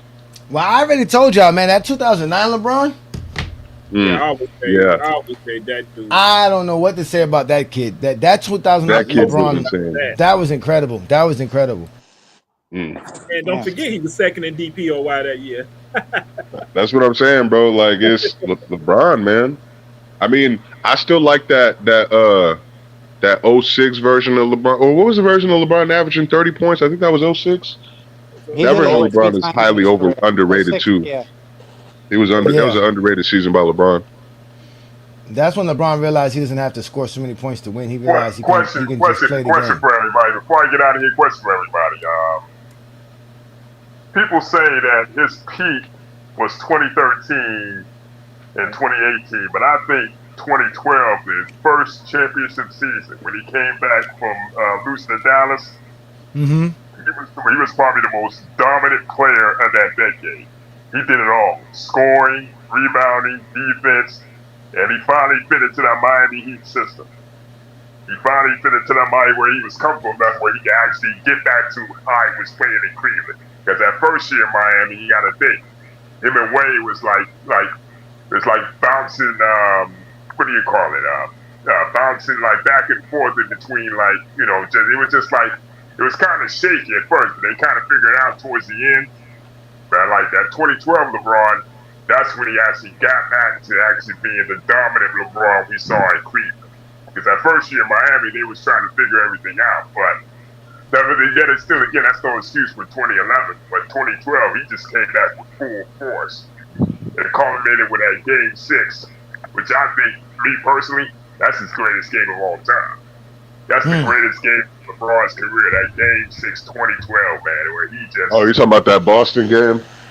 I don't know. It's between that one and the game 1 in 2018 finals. One of those two. Well, y'all don't like LeBronto game 2 in 2018? Y'all don't like that one? Nah, his best. I don't know, man. That 2018 finals game 1, man. Hey, LeBron got poked in the eye, my nigga. He could barely see that game 1, so that's what made it even more amazing. He was doing all that with one eye. He was But here's crazy. the thing about that Game 6 in Boston. That everything, all the chips is on the table, man. All the chips is on the table, you know what I mean? Because if they lose that, ain't no telling what would happen. All the, naysayers and all the downers would have gotten louder. But he just stood up and he grabbed the bull by the horn and basically won that game by himself. I'm a team guy, but he basically won that game by himself. In my opinion, Ken Duncan said LeBron was the best player in the world. In my opinion, his best 2007 game was against Detroit in the Eastern 2007, Conference Finals when he went for 25 straight. See, LeBron just has so many of those, man. It's like I could watch a whole series of LeBron, and it's like not even just one game; it's a whole series where this man is just unbelievable and just insane. Like I can't even rank the games individually because the whole series he was just playing on God mode. So, that's why I said like I'm surprised that none of y'all got the LeBronto game 2 on there because that man was just hitting them turnaround fadeaways. Like it just, oh my God, he was just cooking Toronto. The problem is that game really didn't mean anything, though. It's up there. I admit it's up there. The problem is it didn't mean anything. Like the other moments are more specialer because they have more meaning to the game. It's like, if we lose this game, we go down this. We lose it. A 1-1, it's no big deal. I mean, you don't always need that for a game to be fun or to be amusing, like or entertaining, whatever you want to call it. Like to make the game special. Like usually, I mean, there was the us number one fans seed, bro, and that only, coach got coach of the year. Like yeah, but when LeBron you dismantled them, Playoff bro. game, so it has yeah, but when meaning. you rank the games, it's what counts. Is what was on the All line right, when so that I'm about game to count. happened. Salute to everybody, man. New Yeah, World, salute Blue Shout Bolt. out to you. Appreciate you, Blue Bolt. All salute right, King man. John, everybody, man. Great job. All right, Blue Peace Peace, Bolt. out. brother.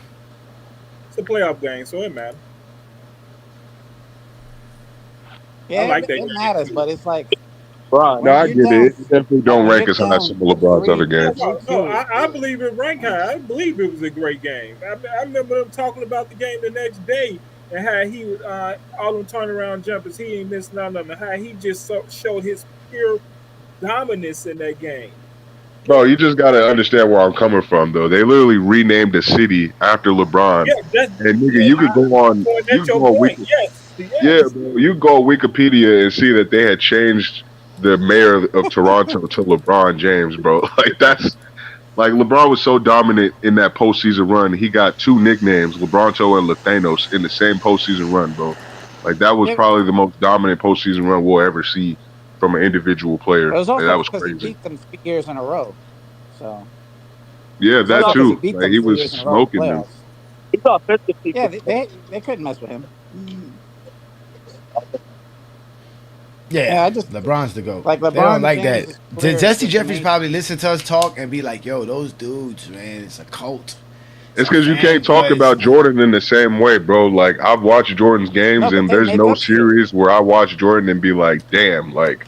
I mean, I maybe think it's just it's too old now. It didn't age like over 20 years, so I'm just like I watch the shit, and I'm just like this just doesn't it doesn't give me that same excitement as watching LeBron go take down the 60-win Atlanta Hawks. Like that, it don't give me that same rush. they just like Wild Boys say, man, they can say a lot, but we anything that they say about Jordan and them, we can't go watch it in the film. It doesn't exist. It only exists in their lives. Whatever it is they say about Michael Jordan and Kobe Bryant only exists in the lives that they talk about. It doesn't exist in the film. It really Yeah, they doesn't. make shit up. Make shit up Yeah, all the they time. make it up all the time. All the Like time. Yo, like they you know talk I about went Jordan's live and mid-range showed the game. He was good 2009 for Christmas 2 game. years in the mid-range. His last two with the Bulls. He had really good mid-ranges. But no, he's the best mid-range shooter ever. Meanwhile, we all know it's Kevin Durant. Yeah. But what are you saying there, Wild Boy? I went live on TikTok and showed the 2009 Christmas game against Cleveland in LA. Mm-hmm. Oh man, it was a nasty game for Kobe.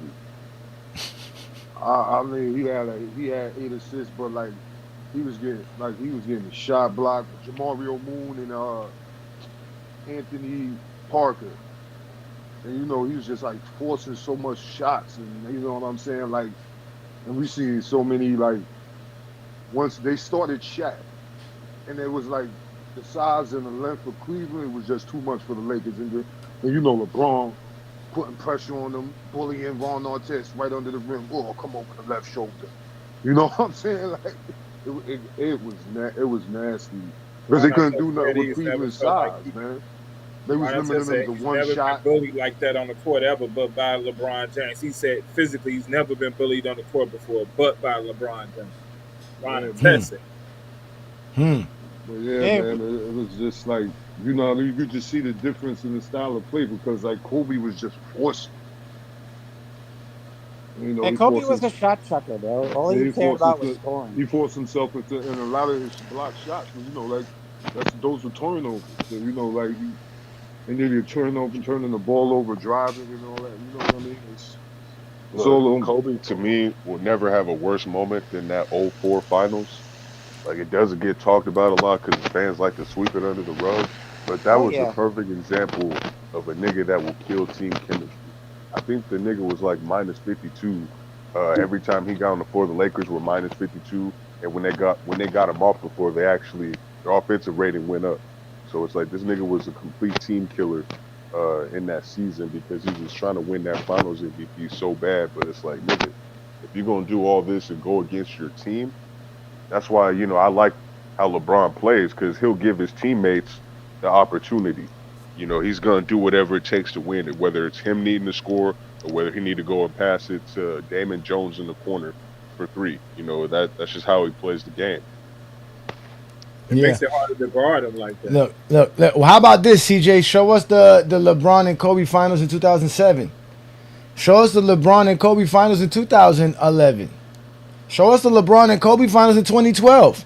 Why is it only 2009 y'all expect to see LeBron and Kobe Bryant play against each other? Where was Kobe Bryant those other years? Exactly, and he lost. We brought up 2011 last year. We brought that up last night on TikTok the other night. Okay, that's you, King Solomon. New World, your mic is kind of bad too, New World. I don't know if you got like a moving mic or something like that, but we can hear it moving. Is that better? But yeah, it's better now. But we talked about that last night for 2011 because they got upset. We were talking about Jordan's mid-range game, which we're going to be watching tonight. Jordan's mid-range, y'all make sure to get ready for that. The link will be available for all GOAT James Kingdom member and the GOAT James Kingdom member community at 7 p.m. Eastern, and we're going to go directly to the lobby at 8 p.m. Eastern, and we're going to start watching the game. The votes are still in, so if you want to watch the 4 games on the list, go out and vote, and let's see which games you guys want to watch tonight, but we're going to watch that. But we were talking about the mid-range jumpers, and obviously, as soon as we start talking about Jordan and proving Jordan couldn't shoot because Lamont went to second spectrum to pull up numbers for mid-range shooting for Jordan or distance shooting for Jordan, and it was, again, like I expected Jordan to be just around the same shooter that LeBron James is, which under Zesty Jeffrey terms means he's a bad mid-range shooter. But they can't accept that, and they wanted to talk about 2011, and we started talking about 2011, and we started breaking down team rosters and why the Heat really couldn't get over Dallas, and was the same reason that Kobe couldn't get over Dallas. The same excuses they were giving for Kobe are the same things that we say about the Heat, but they can't accept it as well. So Kobe should have been in the finals in 2011. He was the defending champs. They had the most experience. They should have never lost to Dallas. Not only did they lose to Dallas, they got swept. They were the favorites too. Dude, so that's like they could not say the Lakers had a better team than Dallas. They could not say the Lakers had a better team. Phil Jackson got out coached too. Bad. Yeah, they always want to talk about how LeBron was the favorite. Nigga, the Lakers were the favorite. And they got fucking swept, bro. So what does that say about the defending champs? Like, you niggas are clowns, bro. Like, I've heard so many people try to make excuses for 20. They mad now. Look, they mad now. I said it. Jordan can't shoot.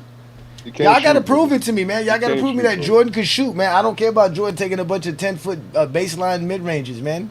That don't mean you can shoot. Ain't nobody care about that, bro. He was suspect from 3. He gets to the rim. Like, we seen that nigga shoot 5 of 18 or some shit from the mid-range, bro. Come on now. Yeah, we don't want to hear that, man. And then when you breathed on him, he got foul calls. His fans will tell y'all that Jordan. They'll tell y'all that Jordan didn't practice, and that's why he wasn't ideal. That's always an excuse, right? Always an excuse for Jordan. There's always an excuse for MJ. Always an excuse. Probably one of the main reasons why he wasn't good at shooting jump shots is because he has those giant mitts of his. Well, just look at who was guarding him. Like, it's not hard to pull up at 6'6" over a nigga who's like 6'2", 6'3". He's like, nigga, you shooting over niggas that are my height, bro. Oh yeah, I know. Like, there wasn't much competition in his day at his position. Especially at the shooting guard position. The 90s, I mean, even to this day, the shooting guard position is still the weakest position all time. Period. I guess. But now there isn't really a shooting guard position anymore. It's all combo guards. There's not too many prototypical actual. A combo guard is still a 2 guard to me. Like, you're not really doing much outside of what a 2 guard does. And a facilitator, if you're a facilitator, then that just means you're a point guard. I guess, but that can score. Well, like, look at Luka. Like, Luka, he's considered a point guard, but he be leading the team in points. And then you got Shea also leading the team in points, but he's a point guard. So, like, the point guard position's evolved. Shea is a shooting guard. I consider Steph Curry a shooting guard as well. He plays point guard for them. He's listed as a point guard. The only true point guard I see is Halliburton. Like, he goes out there, tries to get all his teammates involved, and doesn't worry about scoring. That's his goal. His mission is to get his teammates involved. Him and Chris Paul are like the only ones that I know of doing that, because I don't watch every point guard on every NBA team. But those are the 2 that come to mind when I think of, oh yeah, that's a point guard when I see him. Yeah, I feel you on that. I'm in the same way, but it's just the way the game's evolved to where point guards score now. Look, Brunson score first. You got Shea score first. Like all the top guards are like score first. Yeah, I mean that's how you get your contract. You gotta have a certain amount of production with your points per game. That's how these niggas get paid. Yeah, Players like Cade and Trey, they're debatable between being score first and pass first, but they also put up 25 a game. So with yeah. them, it gets a fee. Trey changed it up this year. He became more of a facilitator, but he was score first than when he first came in the league. He was like almost averaging 30. Talking about Trey Young. Yeah, Trey Young. Yeah. What would y'all agree would be the baseline for calling a player a point guard? Like what do you think their production should be as far as assists per game? I like them to at least be at 9 to 10 in that vicinity. But not everybody can What be about like you, John King John? Starks averaging 14 a game. So. I don't look at the assists because if you pass to somebody, they steady miss shots. I mean, even if you put them in great position, it's the way you play the game. It's the way you play the game because to be the greatest point guard in the world ever is LeBron James. You can't even argue why he isn't the greatest point guard ever. I can because he only played. Well, LeBron averaged at least 7 assists, so I think 7 assists is a good baseline. He only did what? He only played it once, so that's what. Well, what makes you think he only played it once? Are you watching him play? He played it twice. No, he's saying his whole career. No, John, he's talking about where LeBron was listed. He's saying he's usually listed as a small forward. That's what he means. But even in 2020, he was listed as a small forward. He just played. No, he wasn't. He was listed at point guard in 2020. Nah, the NBA been positionless for years, so that. But LeBron was listed as the point guard in 2020, and he was listed as a center in 2022. Yeah, and point guard in 2021. And he's still the LeBron James played every position on the floor at one time of his career. He's been listed at every position. And he's still the greatest point guard ever. I think John Stockton's the greatest point guard ever, but that's just my opinion. I think John Stockton's the greatest passer ever. Magic is still the greatest point guard ever. If we're judging it by what point guards are truly supposed to be about. But again, today's NBA is positionless. But just because because players are positionless doesn't mean the position still does not hold a role in today's NBA. You still need a ball facilitator, whether it's your point guard is your ball facilitator and the guy who creates your offense, or it's your center. Doesn't matter. You still need that ball facilitator. That's why now we have point forwards, we have point guards, and now we have point centers. Yeah, with Jokic. He invented that position, point center. That he did. Yeah, Jokic is one of the new wave of centers, man. There's gonna be a lot of centers that's gonna be influenced by this nigga. Yep, I know that Chinese guy.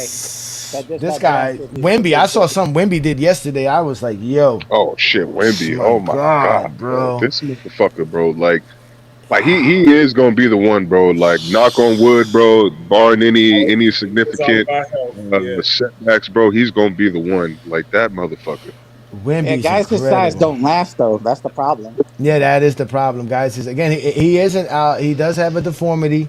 It is not normal to be 7'4", 7'5". Yeah, he grew an inch over the summer. Supposedly, yeah, he did.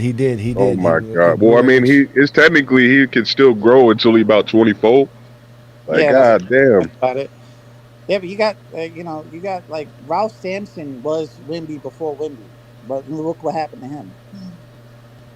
Yao Ming just didn't have the. I don't want to say he was a bad player, bro, but he doesn't have the coordination that Wemby does. Like, he doesn't have the body control. He's not as skilled. I think Wemby has a chance to definitely be in this league and be a force for a solid. If he could put together a solid decade, bro, a solid 10-year stretch of him just being dominant, then there's nothing you could say that will keep this nigga from being the GOAT. Nah, he won't be the GOAT. That's never gonna happen. He still. I don't think that's never gonna happen. I think it could definitely happen. He got I'm a chance. Saying it will, but he got a chance. He got a chance. It depends. Again, you have to have an illustrious career. It has to be a long time, and you have to accomplish a lot. He's not playing 20 years. He ain't playing 20 years. I guarantee you that. We'll see. You never know. See. I mean, I agree with you, David. I think it's going to be hard for someone his size and his stature to play 20 years in the league, but we never know. And if again, we didn't think nobody would do what LeBron did, right? So I did. When I saw him playing, I was like, this man's going to be special. I thought he would play You didn't this think long. LeBron was gonna play 22 years and be Yeah, this I great for said this 22? to No, myself. I thought he would play this no, long, but I David, thought he stop would it. Nah, change. bro. Stop I it, thought he David. would Stop change it it. up as We didn't time. know LeBron was No, gonna break 40K, I did. bro. Like I we nah, didn't thought. know bro, get out Let of LeBron me was tell. here. gonna be Let me say this. 10K, No way. 10K I thought assists and LeBron was going to rebounds. last this I long, believe No, it. man. but I I thought he believe was going to he was change up thinking his to himself play. after year 21, he's going to play 22 years. I thought he was going to change his play up and become more of a power player and be inside and not the dribble penetrator that he still is today. I didn't think he would do that. I thought he would change his game completely. But him playing this way, I didn't see coming. But I did I see him mean, I standing don't know long. why do you know? Let's get to this. Let's get to this post up nonsense. Let's look up this Not post up. post up, but I thought he played No, more inside. I'm just saying. It just got me. It just what you just said kind of triggered this idea in my head about how everybody talk about how players today need to be posting up because there's no way, like there was no way the NBA was gonna go to post up with zone defenses and shooters. Like that's just not going to happen. So let's just see who's the best. What's it called? The best post up players in today's NBA, and how far back we can go to see who was Shay the is best one of them. post up players. Because this is Johnny, we saw what happened in the post with Shaq. As soon as you got Shaq in the post, nigga, he's getting double teamed. But because of Shaq, he can overpower it. Most players, nigga, if they catch that ball in that post and you get that second man coming over from the zone, you know, it's really difficult for them to score. yeah, at you that got to be point. able to pass out of the zone. You got to be able to pass out of the zone off the top. So let's see here. The guy who was in the post up the most in the NBA is Nurkic. Then it's Zubac, Bobby Portis, Valdrunas, Joker. I can never say this guy's name, man. Damn, Valenciennes, whatever his name is. The dude One of the who- foreigners. Well, Valanciunas. Yeah. Valanciunas. Okay, yeah, there's two Valanciunas. One in Sacramento and one, or I guess it's probably the same one. Jonas Valanciunas. They just Hey, that's the Toronto nigga. Yeah. Yeah, they got him. They got him two separate times. Then they got Porzingis, then they got Segun, and then they got Embiid. All right, but obviously that's just the frequency of post up. Guy who has the most post up by possessions in last year's NBA was Nikolai Joker because he can pass. Then it's Zubac, Segun, Giannis, Siakam, Jared Jackson Jr., DeMar DeRozan, LeBron James is top 10 in post-ups in last NBA. Then Karl Anthony Towns round off the top 10. Out of the DeRozan guys, takes a lot of turnaround jumpers, so that makes sense too. yeah. All right, and the guys who score the most points in the post is Joker, Zubac, Sengun, Siakam, Giannis, so the same top 5. Then DeRozan, then Jared Jackson Jr., then LeBron James, then Karl Anthony Towns. Again, these guys knock off the top 10. Is this by Oh, season and or career? Vujicic. This is just last year. This is last year. The NBA Shea doesn't give not you on the that career. list? Shay's not on. Not in post up. Shay don't post up. I don't know where y'all be Nah, getting man, this Man, stuff. Oh, He that's does it all he rarely. did in the mid range. He'll I mean, post Shea up. does Bro, it Shea does not post They up don't. like He that. doesn't post up. Y'all don't like. I don't know where y'all get this at, dudes. Like y'all. Like 10% of Shay's offense is Whatever you're posting gonna up, show, bro. whatever you're gonna show me, it's not him Yeah. posting up, sir. He's not. He doesn't post up. He does. He's not nowhere near that. So how did he average 30? Because he's Also, shooting off the dribble, nigga. He can dribble the He's not shooting basketball. off the He's dribble. skilled, He's bro. shooting off of the He post. doesn't need to turn around to shoot a shot, bro. Okay, he has. You want to hear this? You want to hear this? Shea Gilgeous-Alexander has 87 post possessions. So only 87 possessions he ever posted up last year. So like I said, that's 10%, That's bro. one a game. That's 10%. one a game. Yeah, well, just over one. Yeah, really anything. That's like one a game. Legitimately. Yeah, He did it in the- he's good at. He Throws. faces up guys. Usually he Yeah. takes them off the dribble and does a lot of pull-ups. The guy who took the most shots in a post up, obviously Joker, Zubac, Sengun, Siakam, Antetokounmpo, DeMar DeRozan, Karl Anthony Towns, Jared Jackson, LeBron James, then Vujicic. That's the top 5. And what do most of those guys have in common? A lot of them are not elite ball handlers. Not only that, a lot of them are actually decent passers to a certain degree. Yeah, they're all decent passers. Besides and they're all not Zubac, elite I would ball say handlers. Besides Zubac, I would say all these guys are decent passers. I mean, maybe I don't know Zubac game that well. Well, no, Zubac is in the post a lot because he's trying to get them offensive boards. You know what I'm saying? So like he's actually cleaning up the glass a lot. So, All right, so and out of the top 10 in field goal percentage, Joker shoots 58%, Zubac shoots 59%, Segun shoots 55%, Pascal Siakam shoots just under 55, Giannis is 56, DeMar DeRozan is just under 50, Karl Anthony Towns is 53, Jared Jackson's 55, LeBron's 53, and Vujacic is 57. So those were the Hey, elite DeMar mid-range DeRozan. shooters last year. Now let's go back 10 years. Let's go to 2015 and see who were the elite. Oh, we can't even go back that far. The farthest we can go is 2016. So let's go to 2016 and see the difference between that. So the guy who had the most possessions in post-ups in 2016 was Brook Lopez. Okay. Then it was LaMarcus Aldridge, Greg Monroe, Andre Drummond, Zach Randolph, Dirk Nowitzki, surprisingly, Mark Gasol, Carmelo Anthony, DeMarcus Cousins, and Nikolai Vujacic. That makes sense. To round up All the of top them 10. niggas, All right. yeah, all the niggas can't dribble the ball elite. Carmelo was getting to the later half of his career, so he's using the post up more. But he's always kind of like had that in his game, but Dirk definitely is relied on it surprised more you. as his athleticism The guy- started declining. The guys that got the most frequency, it really doesn't matter as far as like this is not high volume. This is just off of the amount of frequency possessions they had in the post. Some dude named Nikolai Pekovic.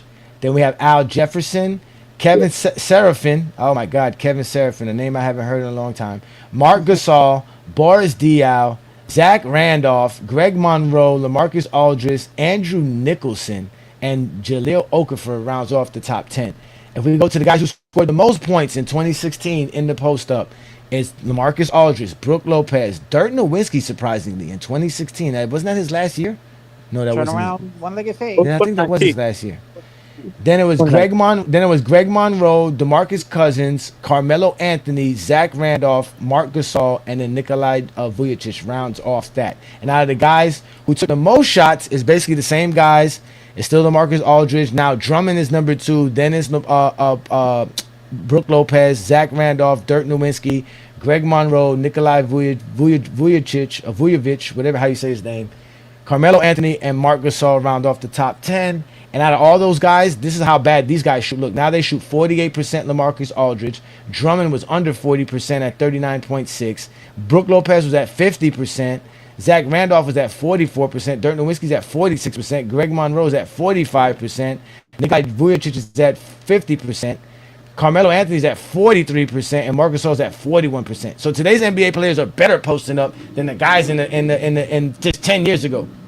Yeah, they only got 2 guys doing 50%. Drummond used to miss his shots on purpose to get offensive rebounds.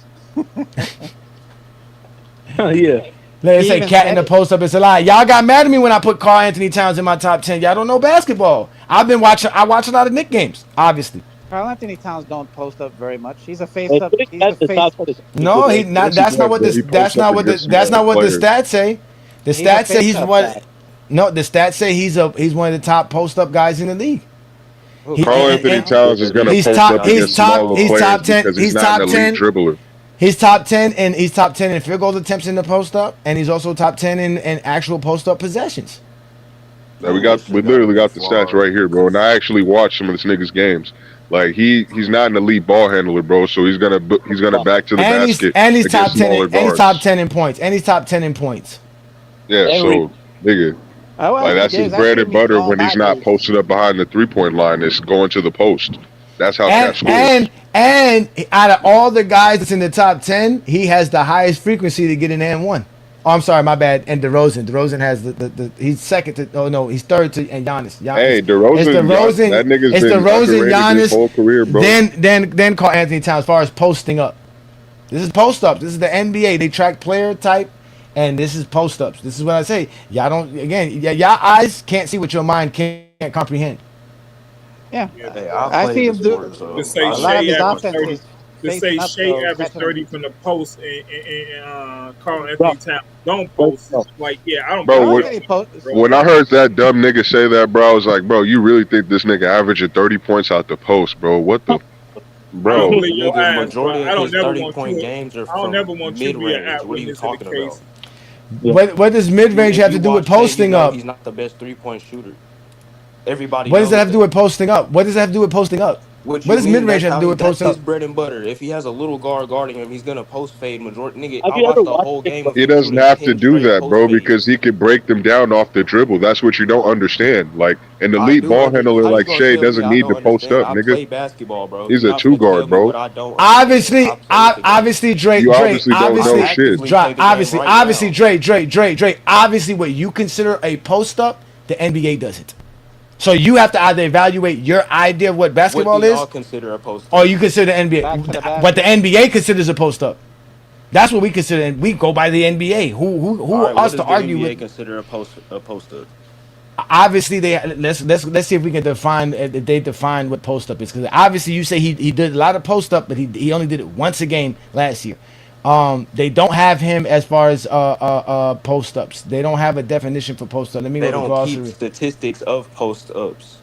Yes, they do, They only keep a percentage of how many times you have the sir. ball in the post.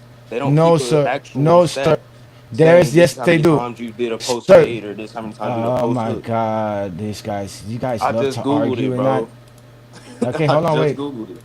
Okay, no, I know you. Google's not right, sir. But it Google is the says last first season app, he and it's shot gonna tell you 146 fadeaways.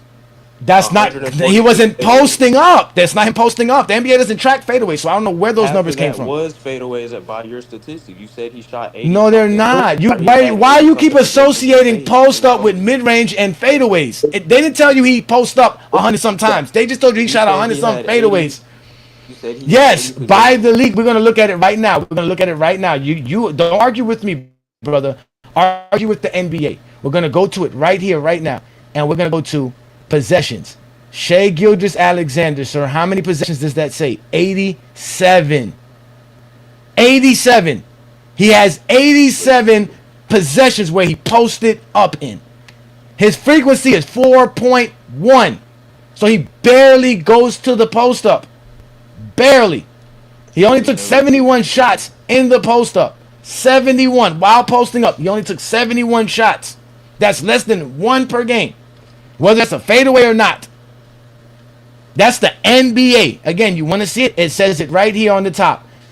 Players, play type, post up, 2025, regular season, totals, offense. I don't know what your eyes are seeing, but now that your mind can comprehend better, you'll start seeing it more. I literally just googled it, but all right, brother. Are you telling me Google is more accurate than the NBA.com? It Yeah. says the specific number of post fadeaway shots attempted by Shea Gilgeous-Alexander is not a standard statistic tracked by major sports sites like ESPN Basketball Reference. However, according to April 2025, majority of the data being posted is on Reddit. Reddit is not accurate, sir. This You just said motherfucker. I never use Reddit. Reddit. Oh Reddit man, is not more But that's where accurate they're than the telling you they're getting the motherfucking information NBA, from. bro. They're telling you they're getting it from Reddit. Reddit is I not never use accurate. Reddit What are you for my talking about? Reddit, sir? I never use Reddit. for my We just said it from Reddit. The NBA does Yeah, not Reddit. track fadeaways. Look, they don't track nothing here that says fadeaway. There's nothing here that says fadeaway. Nothing. You went to They don't Reddit to track read it? fadeaway. Look, they don't track nothing fadeaway. Nothing. Here we go. Let's go to post ups. Maybe this is what they're going to track. Let's go to post ups in 2025. Tracking post ups. Totals for 2025. Here we go. Touches. Again, Nikolai Jovic in the post up. The most in last year NBA. Let's see where Shea Alexander races at. Okay. Post up touches. 2,500. That's how much time he posted up and touches. That's how many touches he had. And those touches... No, it says it right here. It says those are just touches. That's not even a post-ups. It's actual post-ups. It says right here, post-ups. The next line. Out of the... Okay, my bad. It's 5,000. So out of the 5,000, 5,400 times he touched the ball in the post-up area, he only posted up 86 times. He only took 38 shots in those field goal attempts. 38 here with this one. Even less. 38. This is the NBA tracking everything. I'm not going to argue with the NBA. You can if you want to, sir, but I'm not. I know what these guys are watching. It's crazy. If we go, I just found a video. if we go to pull up, post fadeaway shot that he shot. You lucky it's not That Washington video is Bullets. wrong. That NBA is wrong. That post is wrong. The majority of those videos are not him in the post up and posting up. Here we go. Here, him is a pull up shooter. Look, it says here, pull up shooter, right here. We can clearly see SGA is number one in the NBA. Field goal attempts. SGA is number one in the NBA. You guys are taking pull up jumpers as post up jumpers. He's not posting up. He's not turning his back and backing people down. That's what you call posting up. He's not doing that. He's facing the rim. Yeah, he's a face up player. He faces up all the time. He's either gonna If he pull a has a two step. little He's gonna guard on probably him, try to he is pull back, or he's posting. gonna try to jump into you to draw the foul, nigga. He doesn't do back to the basket post up fadeaways. Like he'll do a few of them maybe, but that's only against smaller defenders. I No, just catch, Most niggas that are that way defending him are before his you said size. that. catch and shoot situations. Maybe he does catch and shoot very well. Let's go to catch and shoot attempts. Oh, he's not one of the highest in the league. He's not one of the He top guys in barely the league. does shoot. He barely shoots threes, so Okay. that wouldn't even be a good statistic. It doesn't matter if it's a three, Well, bro. Catch and shoot could be from the that's mid not. range too. Who's catching Again, and that's shooting catch. mid range, bro? Be realistic. Oh my god, this nigga doesn't watch basketball. A y'all. lot of I do people. watch A lot of basketball. people do catch and shade. They do a A lot of guard is catch and not shade Watch in mid range. basketball, you Shoot realize that mid-range. Shea doesn't post up. All He right, doesn't It's a lot less nowadays. Shea Alexander is top 10 in pull up 3-pointers. You said pull up threes, Yes. and he shoots like what 3 threes a game, 5. 3 to 5. And In in that this sense, no, I mean he shot. They said he shot 359. 76 divided by 359 is like 4 3-pointers a game. That's This is like just- 4 Doesn't- pull up 3-pointers a game. is Yeah, it so talking that's about? pretty Hold on, is decent. it talking about attempts or percentage for threes? Attempt. He took Attempt. 359 last year. 359 out of 76 games. Oh, that's not bad for somebody that don't make them a lot either. He shoots them at 35%. That's good. Yeah, 38. Actually. That's a league average, I think. Yeah. No, we're talking about pull up, ladies and gentlemen. We're talking about pull up 3-point pull shooting. up This threes. is pull up. threes. It's off the dribble. This is off the dribble. He shoots at 35%. The guy who has the most pull up 3-pointers last year was Ant-Man. He shot it at 38%. Then you have James Harden who shot at 34%. Trae Young shot at 34%. Jason Tatum shot at 33%. Stephen Curry pull up 3-pointer shot 36%. Halliburton 37%. Jalen Green 31%. Donovan Mitchell 34%. SGA 35%. And all the Jalen- players had higher attempts than him. These are all the players that shot more than him as far as pull up 3-pointers. Shea is a great all around basketball player. Yeah, Even it's certain percentages you can't really label. Like he shot less than majority of the dudes that are known for pull up shooters, known for being pull up three shooters, and he's around the same ballpark and percentages as them. A lot He of stuff shot that y'all less. say is not known. So it's Again, there's no such thing as a known with you guys. It's not known because these are telling you Yeah. who are they. They are known. Obviously they're known. If they're doing it the most in the league, they got to be the guys who's doing it. Just because you don't know it doesn't mean it's not them doing it. But you don't know is a possibility. That's the problem. You guys don't know a lot. It doesn't make sense. They don't watch basketball. They don't watch basketball. I think that's it. No, they do Especially watch that league basketball. pass. They just don't. They don't. I was gonna post this the other day. I saw a video yesterday, right? Of what's it called? Of Deion Sanders, and Deion Sanders was talking to Julio Jones about how he would release off of a slant route, and Deion would told him what he would do to try to guard him from running the slant route, and Julio Jones gave him 3 separate releases to run that same route, and watching that lets you understand football a lot more. We don't get that benefit as basketball fans. A lot of y'all don't watch NBA TV, which they do that a lot. Y'all stick to Stephen A. Smith and Skip Bayless type of talking points, where dudes don't prove nothing that they say, and because it's an accepted lie, now all of a sudden we're battling people because that person said it, this person said it, and it's not real basketball. It's not real. He's just going after SGA's reputation because like previous years he took less threes and shit. I But listen this to year he D1 coaches. So he upped his threes this year. to the media. If you go back to previous years, you see I don't know that what coaches he you took listen less to. threes. What interviews are you sitting here listening to? What coaches? Who coaches are telling you SGA is posting up? No, I don't SGA doesn't listen. No, post no, up a no. I lot. don't do That's what I'm interviews. saying. I go to these campuses and listen to coaches. I don't. Ah, I do here we real go. life. Here we go with the personal experiences again. See what I'm saying? Y'all dudes always do this, man. God, bro. Oh, so talk My about them. God, man. Damn, bro. I hate this. I really do hate this. Cause then now I gotta look at you and say, I don't give a fuck. Like, damn, nigga. We weren't with you when you was at supposedly this symposium with coaches. Nigga, we not there. We don't know that. You don't got no film of it. You ain't got no footnotes of it. You ain't got shit. That's just you saying this on somebody's YouTube channel. All right. So how do you break a man defense? Since you want to talk basketball, How let's do really you talk break basketball. a How do man you break def? a man defense? You You said a don't. lot of screens. Hold on, wait. You said a lot No, of screens. You said a no, lot of that's screens. not what you do. That's not what you Yes, do. you do. Because Yes, sir. That's how you do it, if your sir. team is capable on defense, they're gonna switch a lot. So no, that's not what you do. What you do is you Well, find the okay. weak point of their defense. You find who's the weakest link How do on you their find a weak defense. point? How do you You find a weak attack. point on their defense? How you What do find you that? mean How find do a you weak find point? that? Find their How do you weakest. find the weak Find their point? weakest How do you defender. find the weak point? Sir, explain You to me. How find do their you find weakest the weak points? defender. How you How find do their you do weakest? that? How do you find that weak Oh defender? How do man. you do that? What if that weak defender is guarding your weakest offensive player? Are you telling me you're going to give the ball to your weakest offensive player because the weakest defender is guarding him? Switch it. Make switch Are you it. there? Foot in the Oh door. my God, If you bro. Are don't you score there? that And position, all right, boom. Let's try to get the switch. Now, if you get the switch, how are you going to if get the he switch? You're can't not running guard you on the screens. You switch, just Wait, told me you're what? not running Get the screens. switch. You gotta be You using just said screens. don't run yeah, yeah, screens. yeah. You just said don't run screens. You just said don't run Oh, No, no, this no, screens. no, guy's no. So don't crazy. bring You up said screens because run screens. I'm my saying change the first thing when focus. I Go told, to don't say hold on. I'm The saying first thing I told you, not Golden State. The This is not first thing Golden I State. told you was against man, run a lot of screens. That's exactly what I said.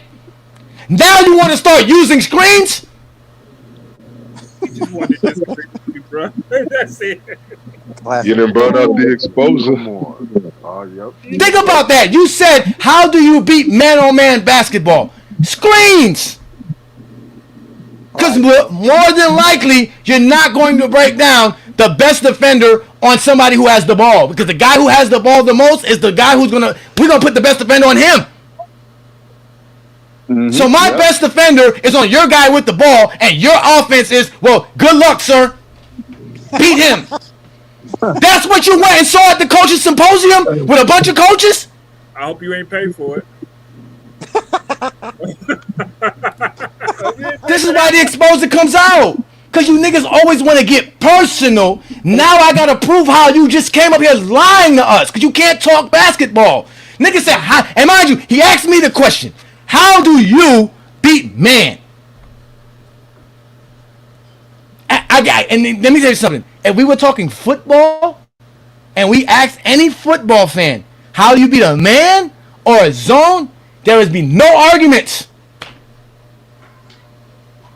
Because football fans know exactly what you got to do to beat a man. Slants, drags, pick routes. Comeback.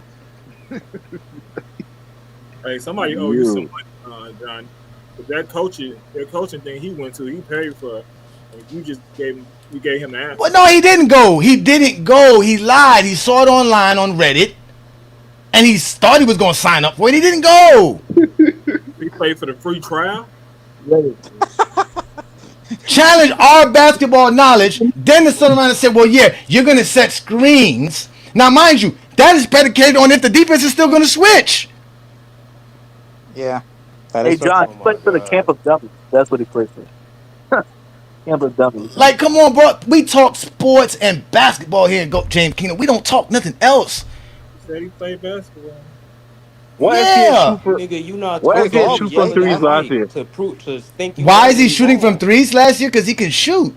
No. I never said why. I said what did he shoot? Not the previous year, not last year. The previous year before that. Okay, we can go We to shoot from that. three.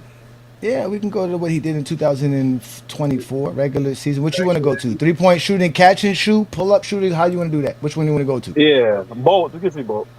Okay, let's go to pull up shooting in 2024. Let's see who are the best pull up 3-point shooters in the NBA. All right, obviously it was Luka Doncic, right? Then it was Stephen Curry, Jason Tatum, Lillard, Halliburton, Anthony Edwards, Trae Young, Van Vliet, Tyrese Maxey, Jalen Green. So he was not in the top 10.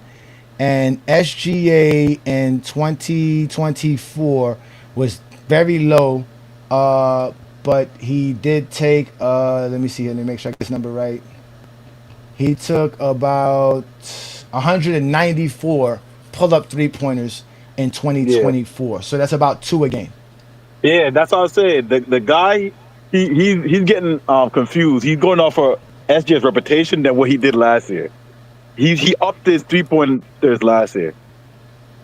Yeah, that's why you Okay. gotta like pay attention He to the had no. to. Yeah, he said he wanted. I think the That's coach yeah, told him Players because to. love Jordan their To he three-pointers. wasn't yeah, touching the ball much because they And were always sticking and to him catch in the and corner. shoot he was not in the top 10.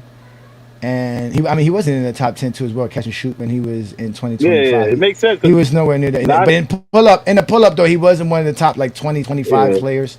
Let's go to the year prior to that. But again, he won the MVP last year playing that way. Let's go to Should have won 2020. it in 2024. Let's go in 2020. Yeah, he should have won it in 2024 as well. Let's go to 2023. But he was way much more efficient, I believe, in 2025 than he was in 2024 as far yeah. as his I shooting think he wise. shot 50% both seasons. Yeah. Okay. Yeah. Pull up three pointers in 2023. He is nowhere near the top players at all. When we're Yeah, talking he about barely pull up took three threes pointers. back then.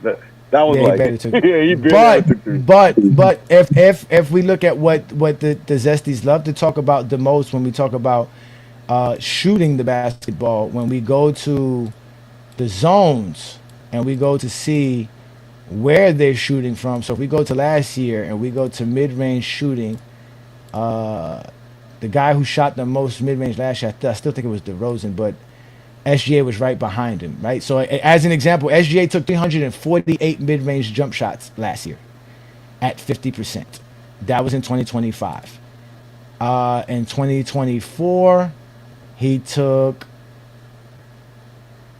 he was top 5, but he took 336 in 2024.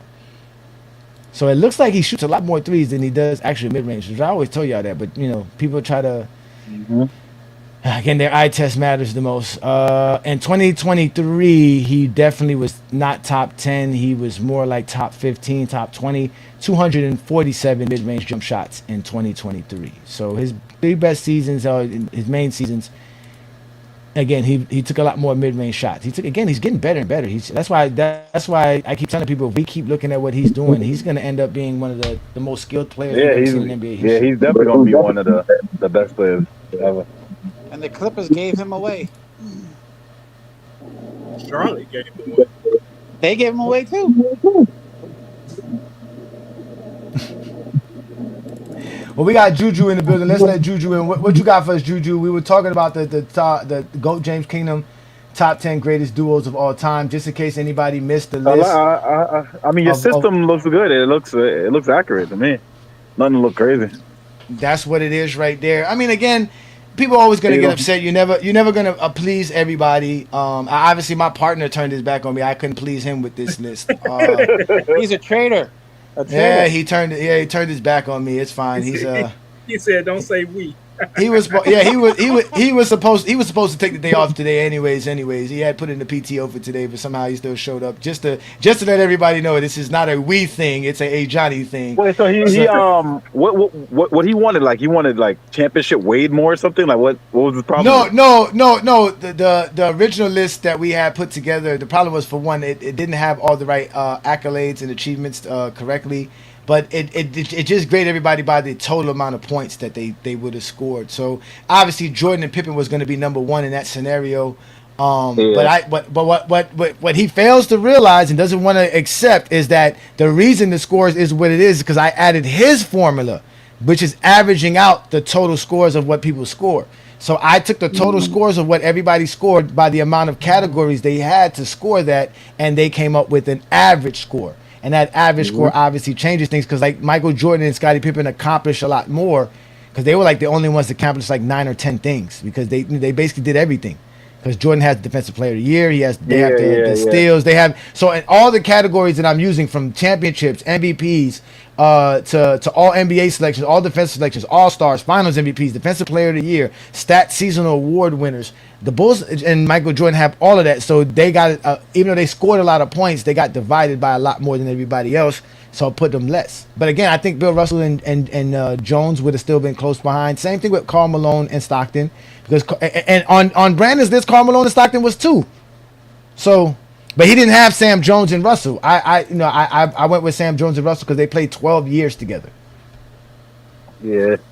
Yeah, I mean, the list so don't look like it doesn't look far fetched or anything. It's nothing crazy. I don't think nothing crazy on it. Makes sense. A lot of duos didn't stay together long enough. That's the main problem. Yeah. Well, that's the part It's about Kobe, being great. maybe it's Kobe and No, Shaq. there's no such thing as a great player who played 4 years, right? Nobody Yeah. ever talks about nobody played 5 years. You're a great player. You have to have longevity to be considered great in any kind of fashion, bro. I don't know why. Yeah, You know what maybe I'm if saying? Kobe Like, and Shaq would have played for like a good 5 more years, they probably been higher or something. I agree. I Yeah. completely agree. Shaq and Kobe was a what the word am I looking for? Just an incomplete duo. They were just we just didn't get everything we could have got out of them. That's just it. Yeah. Kobe That's and his what I always selfish ways. Oh, it's Shaq or me. Shaq or me. It's such a bitch. I think I both mean, of them. to be as great as both of those guys were, you have to have those type of egotistical mentalities and be as arrogant as they was. At the end of the day, Kobe should have sat back because he wasn't better than Shaq. That's just No. it. And he should Nobody have waited. He should have waited for Shaq's true decline, and then it would have been his team. Like it. Like It was I only don't. 2 years later. Exactly. It was only 2 or 3. But Kobe didn't want to give it to Shaq even in 2000 and 2001. Kobe was trying to take over the team then. That's Yeah. selfish. That's Well, why he wasn't Shaq. That's ready. why Shaq was upset because Shaq was like, "Yo, bro, take your time, bro. Wait your turn. Like Yeah, you he really wasn't trying to ready. step on me. Like stop it." And Wait, Kobe what about, Kobe didn't care. After What about Kobe Jalen? snitched on Shaq in the media, bro, that was like I Yeah, saw that the was downfall of crazy. that era right there. What about Yeah, And I what it was all all about over how it. many accumulated in points did 04. Jalen Brown and Jason Tatum have? Now They've that's been a good together for combo. I didn't grade they've been them. Now together that for a you said it. while. They did been together for a while. I could have graded them, but I don't think they would have got that much neither as well because Jalen Brown doesn't have too many accolades. He doesn't have. Yeah, he has yeah, one. yeah, All, that's he true. has one All NBA, a couple of All Stars. Jason Tatum now, yeah, Jason Tatum got the league Yeah. MVP. Those things there, but yeah, I don't. They wouldn't have scored more than LeBron. Again, the honorable mentions was the Julius Erving and Moses and Isaiah Thomas and Joe Dumars. Yeah. Hey, Johnny, why do you Mhm. think people hate Tatum so much? Yeah, hey, Sturdy, I know you say Bill Walton played 468 games, but he does have more than 4 seasons in his NBA career. Like, he played like 8, 9 years. So, he played a lot. And a lot of people give him credit for what he did in Boston, just for being on that Boston team at the end of the day. Like, if we just took, again, and a lot of people say Bill Walton's one of the most overrated players because of that, because he only has 3, 4 years of real basketball. 4 years in his career. So, I think it's under. now for his career, it is great for his era because not too many players played past 10 years. But at the end of the day, he's not up there. It's not up Hey, there. That's why Johnny, you got why do Kareem you over think? I Hey, respect Johnny, that. why do you think people hate Jason Tatum? I respect Jason Tatum. Because he's a Kobe guy, and he doesn't play like Kobe. Well, And- why would that? Like, that makes no sense though. Like, all the Kobe fans should embrace Yeah. another Kobe fan. Nah, they don't want to do that. They're not trying to do that. That's why they don't like SGA. They were upset at us for putting SGA as the best player in the league just because of that. They don't want nobody getting close to Mike and Kobe. He And is. you, Wait, why the hell? Wait, why they upset until you put SGA number 1? What? He is the yeah, best player. if you go look at the comments for all the stuff that we did for the top 10 players, they'll all say John's list is the most rational Thank one. you. And the only reason I can see they doing that is because John put Joker number 1. Yep. I mean, there's Jokic is no wrong with overrated putting in my Joker number opinion. 1, but why they mad because hey, you got shaped like not Because SGA is really threatening Michael Jordan's Kobe's greatness of shooting guard and guard position is what he's doing. He's really doing it. Oh, He's up there. He's more think Tatum efficient does than the he's same more thing? efficient than Kobe, and he's more talented than Mike. You think Yeah. Tatum does the same thing? No, he's more talented. No, than Jordan. Tatum is different because Tatum's a forward, and the thing about that's why they don't like Tatum. They be disrespecting Tatum. Tatum is nasty. Well, Tatum is again, also a Tatum- is One on the of the Boston one of the I main mean, reasons I was motivated to Yeah, start that- Go James Kingdom was because in 2022, before that season started, I was saying Jason Tatum was a top 10 player then, and I got killed on these Facebook groups, and I was like, yo, Yeah, you he's dudes top can't talk 5. basketball. Like, no, I'm talking about 2022. This is 4 or 5 years ago. So even Wasn't he then, first I team saw his All-NBA? greatness. Yeah, that's what I'm saying. He was a baller then. He was a baller since he came into the league. Jason Tatum has been a beast, but they don't like that because, again, there's no way No, to they didn't- attach I think they- Jason I think Tatum to make LeBron look bad. LeBron had already embarrassed Jason Tatum too many times to praise Jason Tatum. That's why they love Joker, and that's why they love John's list, because Joker embarrassed LeBron. That's it. To them he did. To them he did. To them they can say it. Maybe they That's just think it. Joker. Maybe they just think Joker is better than SGA. How? Joker been choking and losing in the playoffs. How? No, but his Wait. What do you mean? They both got one championship. Again, that's what I'm saying. They only the one. That's what I'm trying to explain to you. That's what I'm trying to explain to you. What makes Joker better? It's not the They just might think MVPs. he's better. No, it's not He got- stats. It's because he beat LeBron twice, just like Stephen Curry. They only praise players that beat LeBron. he does Nah, get they a might better. just think. There's nothing wrong with thinking Joker's better than SGA. And I'm not saying that. And there's nothing wrong with thinking SGA's better than Joker, unless Yeah, you no are a wrong with that zesty unless you're a zesty Jeffrey. There is a problem with that because SGA is too close to Kobe and Mike greatness. That they don't want nobody to recognize that. You can't make him the best player, because if he's the best player now, winning championships and 68 games and MVPs and scoring titles, what does that say about SGA? Like, look at SGA's gonna be up there ever. So That's what I'm saying. They don't want it. They don't want to give him that praise yet. He's great. He's the best player in the NBA. Yeah, I never saw somebody win. Never saw nobody win the league MVP, win the All NBA first team, championship, best record in the NBA, scoring title, and not be considered the best player in the NBA. When? When has that ever happened? When Joker's in the league last year. last year, when Joker's in the league. Jokic is over. Joker didn't win the championship. Joker's team didn't win a lot of games. They didn't win the championship. They didn't win a lot of games. He won Finals MVP last year. You really don't hear it though. No, you said that when. No, you said when. I said when has somebody been the league MVP, All NBA first team, lead his team in the best record in the league, win the NBA championship, Finals MVP, scoring champ, all of that. SGA. Joker never did that. Yeah, Joker never did that. You know who's the only player to do something like that? Michael fucking Jordan. That's what I'm trying to tell you. That's now you have to. They don't want to talk about that. Yeah, that's why if SGA fuck around and go back to back and win another MVP and Finals MVP and scoring title, He should if go he back do to it bro. again, He should have three. He should have 2 championships already. No, he shouldn't. No, yeah, he should have won he's last year still a too. young player. What are you talking about? No, I'm saying he should. I think he should have won last year too. His team is like that. They just keep improving. He should win this year too. They added new pieces to the team, bro. What are you talking about? It's all about his Without team. Hartenstein and Caruso. We're not talking career wise. We're talking about the best player in the NBA. His team before last year was good, and then they added Einstein and Caruso, and it got amazingly good. I'm saying he could have won when it was good too.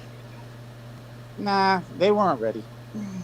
I got you, Sturdy. You're talking about Giannis. I got you with Giannis again. Giannis is right there as well. But again, Giannis is not leading his team to the best record in the NBA. He's not winning scoring titles. He's not going to. The team is trash. He's not winning the league MVP. He's not. That's what I'm saying. Like again, all that is a part of it. That's all a part of it. Trash teammates. I think Giannis is doing a great job. I think Giannis is doing a great job with the team that he got. I don't see why people are hating on Giannis, bro. He won a championship, bro. Like today's NBA is hard, man. Today's NBA is 1 through 8.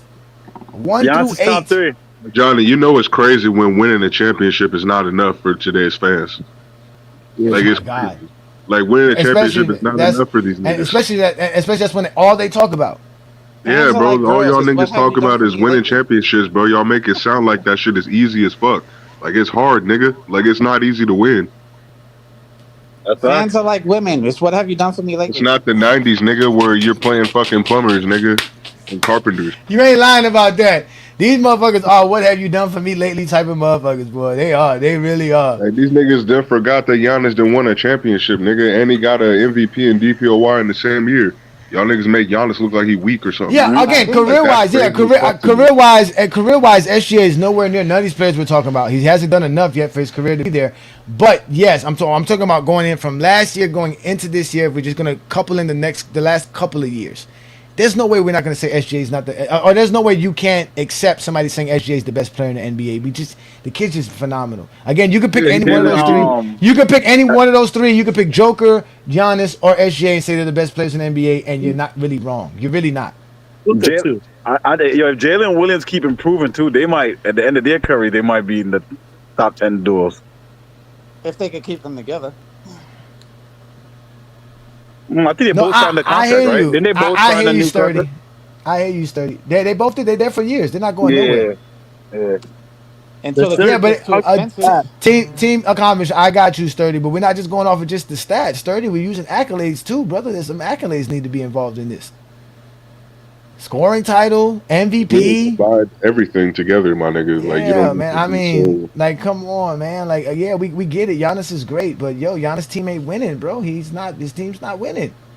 It's a part of that. It's a part of it. But SGA is a part of why his team is so great. Yeah, he's a part of why his team's. He's a great playmaker, just like Giannis is a great playmaker.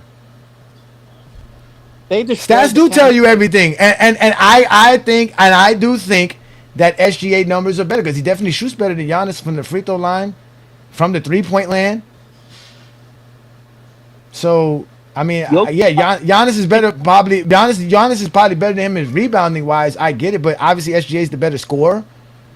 So I mean, what does Giannis really have over him statistically wise? They're all in the top tier, statistically wise, right? Yeah, not to mention SGA is what tied for first in steals per game, right? Wasn't that what the deal was?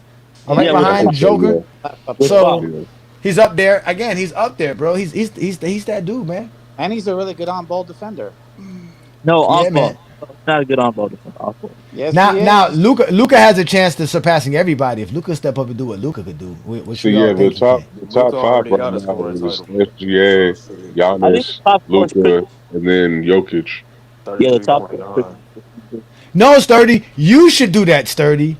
You need to stop being in them private discords, spending hours in there arguing with dudes, and have your own content, your own show, because people are very interested in the things Sturdy has to say. I don't know why you guys are so timid and shy. Yeah. If Luka wins the MVP with all and it's not like none of y'all are politicians, right? We had Twin Man over here worrying about people seeing Twin Man's face. Like, why do y'all think people? There's nobody at your job watching Go James Kingdom on YouTube. There's nobody at your church watching y'all. Trust me, nobody who you actually know personally give a damn about what you're doing on YouTube. I guarantee it, unless you get really famous and popular on doing this. I got plenty of friends and family, they do not watch my shows. Nobody who I work with or associate with watches me. Only the people who watch me are people who are interested in this conversation, which are basically strangers for myself. That is true what they tell you about in social media, that you'll get more support and love from strangers than your own friends and family for what you do on social media. That. It be like that, man. You gotta just do it, brother. We interested in seeing you. You, Herm. Instead, we got Viz and Ro out here making constant content. All them niggas do is talk about you and Lamont anyway, bro. Like, no one's watching what the fuck they got to say. No, shout out to Ro, though. Ro at least does have his own show. Like I said, Ro likes talking, and he gave himself 2 shows a week. So shout out to Ro, man. Shout out to Ro. Does he put out nothing but LeBron hate? Yeah, they trust me. That's all they get. Again, nobody cares. If he talks about the Knicks, ain't nobody cares. If I talk about the Heat, nobody cares. If John starts talking about Chicago Bulls, nobody cares. Yeah, they only care. That's why I keep telling y'all. That's why the SGAs and those and the guys that never beat LeBron don't matter, because it's all about the GOAT debate to them. Everything that's about basketball is the GOAT debate in secret. That is true. It's an overt way of talking the GOAT debate. If I'm using it correctly, covert way. It's a covert way of talking the GOAT debate. That's all it is. Yeah, that's all it is. So who do you guys think is the best duo in today's NBA? LeBron and Luka. Yeah. LeBron, that's a fact. LeBron, Luka, SGA Williams, what's it called? Cat and Brunson. Donovan Mitchell. Nah, I don't know about Donovan Mitchell. I don't like Jared Allen or Mobley I like to be. Mobley. No, Tyler Hero and Bam. Tyler Hero and Bam. Tyler Hero and This Bam. Definitely. motherfucker. Definitely Tyler Hero.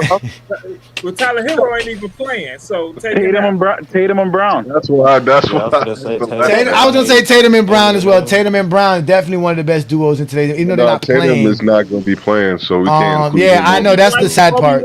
Kobe Kobe White and Tatum. Kobe White and Pretty who? good on media day. Kobe White and the PDF and the PDF and the PDF. Hey, is Embiid going to start the year or not? No, No. They're He gonna got do him that like knee surgery. they're gonna do him. They're gonna do him like like they did Kawhi. They're gonna try to play him 20 games into the season and try to see if he can, and then manage him that way. man, I wish that guy wasn't so fragile. Oh, he would. He be should so just take this year Oh off. my nigga, God! and Yeah. just Oh my rehab. God! I be watching some Embiid highlights sometimes, thinking to myself, "Boy, we really missed out on one." Fucking My Kuminga, God! man, jumping on his knee the way he did, fucking a season. Oh my God, bro! The way Embiid could handle the basketball is crazy for a He is 7-footer. super It's crazy his abilities to dribble the basketball. Only big man I've ever seen be able to dribble like him is Wemby, but Wemby's not as big as him. Don't forget Like about Embiid is like don't forget about Durant. Nah, Durant is again. Durant's skinny. I'm talking about like because I'm Embiid talking has about the as far as, big like, a man muscular size. guy, yeah. That's the thing that we're seeing from Wemby that's scary because Wemby's actually getting more size. Pause. So it's like, damn, with Kevin Durant never really got bigger. Kevin Durant's always stayed the same. Basically, he's always looked the same to me at least. He always looked the same. Nah, he's gained, Giannis he gained like Giannis got bigger. That's what made Giannis even more of a freak because it was like, yo, Giannis was a freak as a skinny guy, but now Giannis got all these muscles and he's structured. He's a full man body. It's like, how you stop Giannis now? The funny part is though they list him as the same weight as Durant. They're both supposed to be 240. I know, but I think Kevin Durant lies about his height and his weight. That nigga KD is definitely He's not as short as he claims he is, and he's not as heavy as he claims he is. But he has gained like 20 pounds from when he first came into the league. When he came into the league, he couldn't punch his way out of a wet paper bag. Yeah. See, look, he said, "Why do people want to see your face?" See, you guys are just so shy and timid because we tired of looking with a lion and a crown. That's why. It's crazy because, you talking about Embiid and Giannis. I used to watch these niggas lose to LeBron back in the day when they were still early in the game, and you could still see the potential. Like, they were highly talented players, so you could definitely see that they could put something together in the next few years if they got some pieces around them. But, they just had that monster over there. So, a lot of these niggas, they were looking at Embiid and Giannis like they came out of nowhere in 2019. And I was like, bro, like, you niggas are only just now starting to see who they are because LeBron left the East. Like, it's just funny as hell. Because of all the injuries, man. He missed 2 whole seasons in the very beginning of his career. Like, he's only played. I ain't gonna lie. I think players do too much with their bodies. I think they need to start taking time off, like the guys in the 60s and the 70s. Just take off. They train too long. They train too hard and they play too hard. I think that's really the issue. I think way too much basketball, man. I always thought when I go see people work out, 5-6 times a day, 2-3 hours a day, I told them that's not healthy. You need to give your body time to recover. You need to give yourself real time. You can't. 24 hours is not enough to recover from a strenuous workout. Boy, really Zion looks good right now. Yeah, but it's still. Nah. He's another fragile one. Nah, it's not. It's not like. I mean, he finally lost the weight. Actually, though, he finally looked like he lost the weight. He had lost the weight last year. Yeah. No. Not as much. He did lose weight, but not as much as now he did now. No, he only weighed like what 260 last year. Like he came down. What? Where you get that from? Wait, where did you hear that Zion was 260? Where did you hear that from? When he first came in, he only weighed. Nah, he was not no 260, bro. How tall is Zion? He's 6'8", right? He's 6'8". He's 6'6", bro. He's 6'6", bro. He was like 300, bro. He was like 300. Bro, They had Lucas' weight. That's being nice. Lucas' weight at like that motherfucker was at 300. There was a point in time that motherfucker was at 300. There was a point in time Zion was at 300. During the season, bro. That motherfucker, he can't stop eating, bro. That bitch said that But he one might bitch not. was messing He might with, not be. He might not be what we think he's gonna be. Being this skinny, he might not. He might not bro. be the guy we want him to be.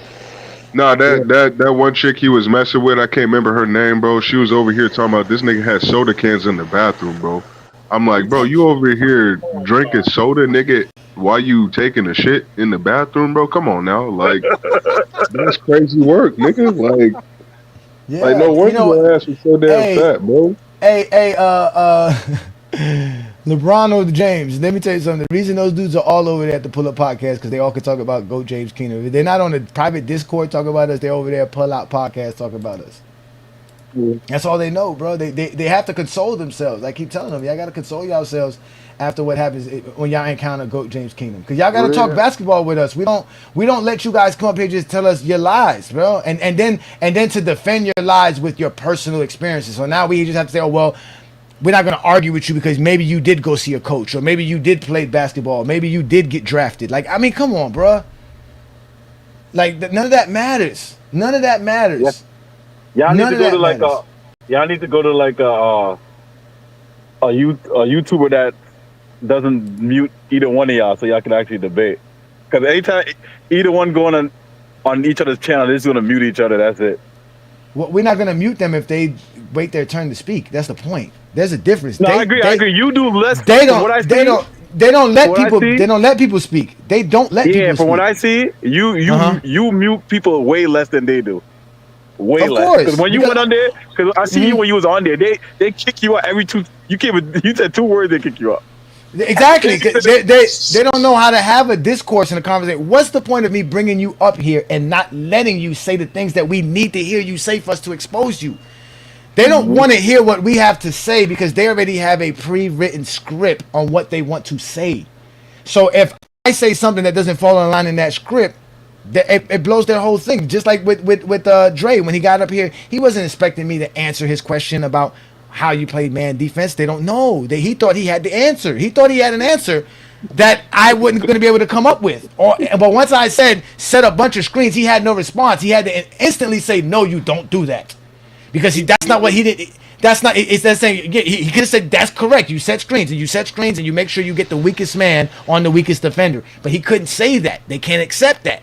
They have to These say, well, niggas come no. up here with a pre-made Yeah, script in their head to argue exactly, with, and it's like you exactly. motherfuckers, bro. You expect a certain response, so you think you can just attack it in a certain way. But it's like you niggas, we know you don't watch basketball, nigga. Yeah, Just like Boston did. Just And then like Johnny Boston did needed him to to speak the. for him to cook him. So as No, soon as he once the Johnny started cooking, I was like, okay, let me just shut no, up real quick. soon as dude spoke, Johnny said it up front, picks, and then I once he said let a him lot of picks. I said a lot of picks. So not just one. So just in case if you are switching, you got to keep switching. yes, Yeah. so if Johnny needed him to speak, that's why he don't mute people. I want you to speak. I need you to say what you gonna say. So you Don't can tell. say Oh some wait. Don't dumb. tell me. Don't So tell you me can, the Ravens are losing again. Oh my God. so you Oh can my say some dumb goodness, shit and get bro. exposed, right, Jay Johnny? Well, Lamar Yeah. Jackson. Again, you have two options with Goat James Kingdom. Because y'all think I'm bad. My partner's worse than me. People don't understand how bad Brandon is. People really don't know. Brandon's just not as loud as I am. I'm very I'm more, I'm more, like I said, overt. I'm willing to be in the front line. I'm the face Yeah. of Goat James Kingdom. I'm Method Man, right? Brandon is the RZA, Yep. right? The RZA is just as wicked as Method Man. But the Method Man, people like to hear Method Man. But either way, these guys have two options with us. Talk basketball, which we have no problem you talking basketball, or get exposed. Either Yep. way, it's a problem for Zesty Jeffries because they don't want to talk basketball for one, and two, they don't want to get exposed. So either way, it's a win-win for Goat James Kingdom. You come up here and you talk basketball, we have a great show, great conversation. Yeah. Like I was just watching that's that it. show you guys. Mm-hmm. I was watching Mm-hmm. that show you guys did with that guy Mel, and he was talking about I got no team. I just like basketball. Meanwhile, all he was doing was being Zesty Jeffrey and a Kobe stand the whole fucking time. And I was like this motherfucker is over here talking about LeBron isn't as good. Yeah, LeBron fifth. Like I don't do the whole GOAT thing. I think LeBron had like the greatest career ever. I don't think he Mm-hmm. could be like the GOAT in a team sport. But like he has the greatest career ever. No one can deny that shit. But oh, I like the way Kobe played better. I like the way Jordan played better. Oh, that's not the way it works. like you guys do. Stats, accolades, and achievements. Put that shit together. LeBron has the best career ever. No denying it. Yeah, but now mind you, you can say that I like Jordan and I like Kobe better. That's fine, but that's the reason why they're better, not because of anything basketball related. You understand what I'm trying to say? And that's their problem. Their problem is they want us. That's what YD said on Friday night. They want us to feel how they feel about things. They need people to validate how they feel. That's why they always go looking for coaches or players to agree with them because they themselves don't have the vindication to be. Again, these are dudes who have insecurity problems. It's not my fault. I can tell that, and that's why they hate me because I'm very secure in being a LeBron fan. I'm very secure being light skinned. I'm very secure being somebody who's born in the immigrant background. All those things. I'm very secure with my Miami Heat fandom. I'm very secure with appreciating stats, accolades, and achievements. They can't poke no fun at me. That's why they really don't like me. That's why I'm considered arrogant, egotistical, and that's what they want to be. But they only could be that way if other people tell them that they that way. They can't look in the mirror and see that. They don't know how to do that. So it's not my problem. It's not my problem. But yeah, I don't even see you as arrogant. I just see you as confident. There's a difference between arrogance and confidence. And I've never seen you do anything arrogant or showing just ignorance like they do. I believe. I appreciate that. Thank you. I believe in all Kobe fans delusional. I don't believe in no Jordan fans delusional because most Jordan fans who say he the GOAT never see most of Jordan's career. Most of Jordan's career never see it. So they won't. I believe Kobe. I believe that's the thing that kills me too. Like there's guys who have LeBron as the GOAT. Meanwhile, they weren't even old enough to watch any of the fucking games he played. Like that makes no sense to me. Nah, you just gotta talk to some real Jordan fans in real life because I got a couple of them in my family. Like I talked to my uncle. See, my uncle, he's not the type of Jordan fan that's like a JDR. But whenever I talk to him, he just says Jordan's the GOAT. I don't want to hear no arguments about it. LeBron is great. LeBron is number 2. And that's why I know it's like, okay, so he doesn't really have a problem with LeBron being the GOAT with his other people, but when it's him, you're just not going to convince him that LeBron is better than Jordan.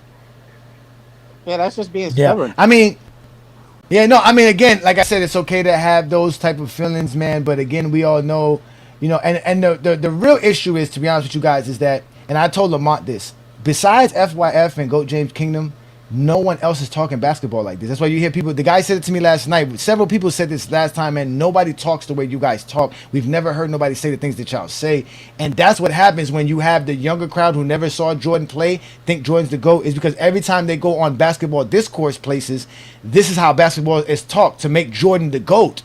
So after being repetitively beaten down with the same nonsense, they're just bullied into thinking that Jordan's the GOAT because they never really heard the other side of the coin.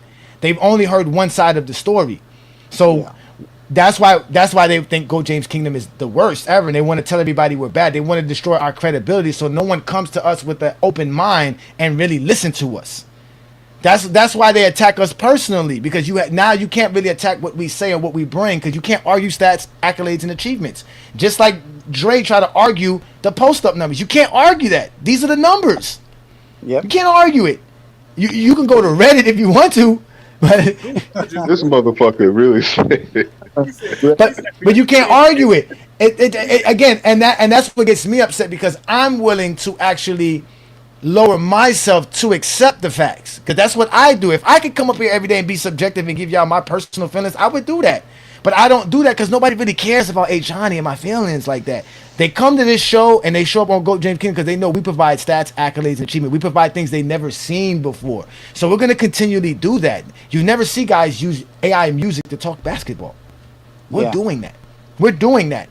You know what I'm saying? Like, some of y'all say it's corny, it's not corny. Rap is corny nowadays. I don't know what rappers y'all be listening to. I haven't heard no good rap in a long time. Even the Clips album. Okay. Wow.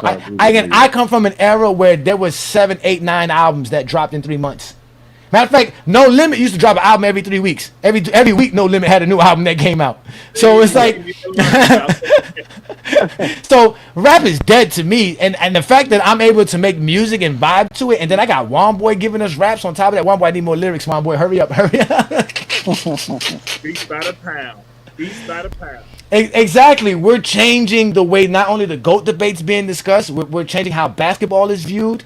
I'm watching people use our takes in other platforms. I mean, I'm watching basketball players take our takes Yeah. and use them. I've seen it. And I'm watching it. So again, we just want to. That's what I started Go James Kingdom for. Because when Brandon asked me this with him, I told him, man, Brandon, if we're gonna do this, we're not gonna be like everybody else.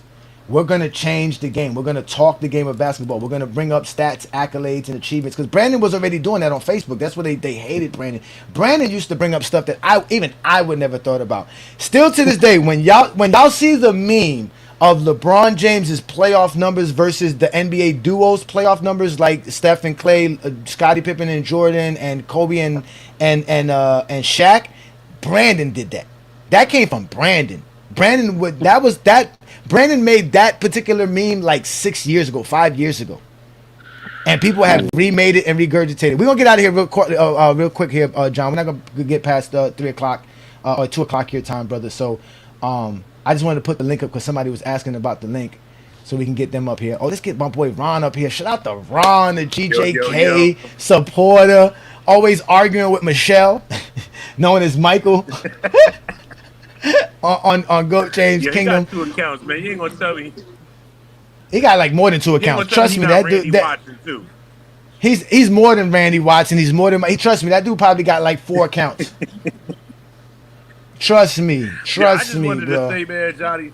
Like I said, man, you changed the game, man. Like you changed it for all LeBron fans, man. We appreciate you, man, because like you said, all the information that you put out there, I use in these arguments. I take your takes. I use the verbiage, everything. You know what I mean? You a real inspiration to LeBron fans, man. I'm telling you, man. You really hold it down for us out here, because it's hard. I appreciate it, man. I always say it's hard being a LeBron fan, man. They be killing me. You know what I mean? But just a little bit on the just the greatest duo before y'all get out of here. No doubt in my mind it's got to be LeBron and Elgauskas, the way they talk about it.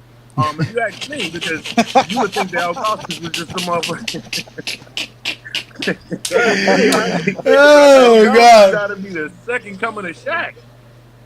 Like it's just no way. Elgauskas got to be the second coming of Shaq or something. But now on a serious note, man, I appreciate you, man. Thank you, man. I'm gonna stay in the comments. We'll see, but I'll be stopping back and forth through, man. Appreciate you too, John, because I'll be on your page arguing with Zesties all day. Appreciate you, They too, be John. there. Hey, my comments be crazy. I always tell people to be safe in my comments on Facebook. Safe in the comments. That's what you say back. Because when you come up here and you say something you don't know, and especially if you go to Google something and you Google it and using information from Google, oh my God. I don't understand how you're supposed to be a basketball fan and you don't go to NBA.com for information. I don't understand how y'all don't do that. It don't make no sense to me. It just don't, man. But again, shout out to you, Ronald, man. Information off third-party sites. It's crazy. Yeah, man. Shout out to you, Ronald. You are one of the reasons why they hate Goat James Kingdom. Because even though they try to avoid us, they can't avoid the information we provide. Because there's enough people who watch us and listen to us, and they use that same information at other platforms and go up there and start cooking them. And then again, when people hear us that are like you, like they tell us we're refreshing, and it's great to have a platform like Goat James Kingdom. But again, we're going to be here every Sunday noon Eastern time. If you want exclusive one-on-ones with me, Friday Night Exposure is the time to do it. We're going back to doing the Sports Radar show. As you can see, yesterday, Juan Boy and Brandon did a show. So if you guys are available to support that, support us there as well. You know we're doing all big things, and we're going to continue to just grow our content. Tonight's the big night. Talking about that, there's only like 31 votes in right now. If you go to the Goat James Kingdom community, you'll see a poll for the game that we're going to watch tonight. So far, it's the Boston Celtic game that has most of the votes. And that's a 1992 Bulls versus the Boston Celtics.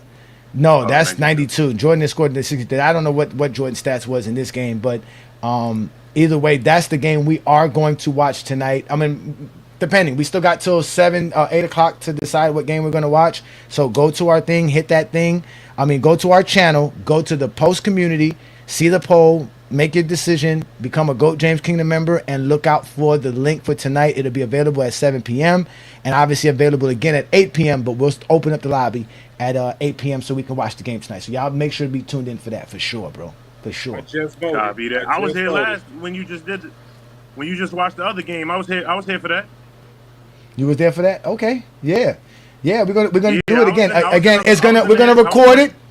Yeah, it's gonna be in a private lobby. So, but we're gonna record it, and then once it's done recording, and it goes through the checks and balances with YouTube, it'll be available tomorrow. Again, yes, this is all on YouTube, ladies and gentlemen. Our main platform is YouTube. Okay, Brandon and I believe in YouTube. We really don't believe in Instagram, Facebook, and TikTok. Those places don't really are not the avenues for what we do. We're not video makers and just posters. We actually have the point of GOAT James Kingdom is the live show right here on Sunday afternoons. So YouTube is where everything is at. So if you go on our YouTube channel and you hit subscribe and you click through all the little tabs, you'll see a tab for the post communities, and you'll see all our posts, which are basically just pictures and polls. Hit the poll. You'll see the join tab as well. Hit the join tab. That's the join the GOAT James Kingdom membership. Become a member of the channel. You'll get access to exclusive things like being a part of the GOAT James Kingdom private lobby. We have that here as GOAT James Kingdom. We get together and we talk the game of hoops. It's a private watch lobby where it's just us. All right, and we watch the games. And once that's done, like I said, it'll be posted live just like we did the game that we just did last time. The first game we did, I messed up and didn't record the first game. I forgot to press record, so that's what's missing. If you didn't get a chance to see that one, I apologize. But again, if you don't want to miss out, become a GOAT James Kingdom member. So let's get you guys' last words in here before we get up out of here. Yeah, we gotta see that. We gotta see them breaking mid range. So John, you got any last words before we get up out of here, brother? Hey, I just love training camp started, and I can't wait till the season to start, man. And hey, I'm keeping up. I can't wait till the season start. I know Johnny gonna do his playback, so I just can't wait for the season start. So let's go. Let's get ready for this next basketball season. Facts. New world. Any last words, brother? Let's go Bulls. Salute to you, brothers. Salute to you, brothers on the panel. I can't wait for the season to start. This was a great show as always. We got another nigga getting exposed. But yeah, Johnny, you said that. What time is the game? What time are you gonna have that recording for West time? For the West Coast, I believe for you it's 5 p.m. You're 3 hours difference, right, from the East Coast? Yeah. The lobby will open up at 5 p.m. your time. The link will be available 4 p.m. your time. Okay. I just want to make sure because I missed like the first hour for y'all last time because I didn't know if it was 7 p.m. my time, but it kind of makes more sense. Why the fuck would you be doing that at like 10 o'clock your time anyway? So yes, that's kind of late. But what I did last time, and which I'm gonna do a better time this time. I put the link too late because I do know sometimes you guys don't get the notification. So putting the link up a half an hour before the live starts or before the stream or before we go to watching it, it's a little bit too less time for y'all. So I'm gonna get again. I've been promoting it all week, so I've been telling y'all this all week. I don't want to hear no excuses, but I'm gonna put the link an hour before so that you'll see it. It'll be available, and then at 8 p.m. I'll put the link again in the community. Mm-hmm. That way, there's no excuses. It'll be there twice, and then you guys can go right on ahead and join if you're available. And again, even if you don't get a chance to watch it with us in person, it'll be available. It'll be in the GOAT James Kingdom members community first, and then eventually we'll post it out to the public like we did the last game. So, and then we're gonna keep doing this. We got a bunch of games to watch, so we're gonna have fun and watch this. So again, appreciate you guys and support. Let's let King Shy get his last word. And King Shy, I want to tell you this. Thank you for your well-behaved today. You did a great job. I see that you like coming up here. Again, you know how we do it, but you know. When you see an open panel, you're allowed to speak as well. So, but you know we always let you get your take in. So get your last take in, brother, before we get up out of here. Thank you for your well behaved today. I really appreciate it. Thank you. I'm a membership too. Yeah, but man. Thank you, man. Appreciate it. Thank you. Go ahead. Give us your last take on what it is, the top 10 NBA or whatever you want to say, whatever you want to talk about, brother. Before we get up out of here. Yeah, as always, you know how we do it, but I like this list. You know, I may not have agree with it 100%, but I like the thought process behind it. I like the consistency. Once again, I'm looking forward to today's football game. You know what I mean? Ravens are losing as always. You know, it's a travesty that.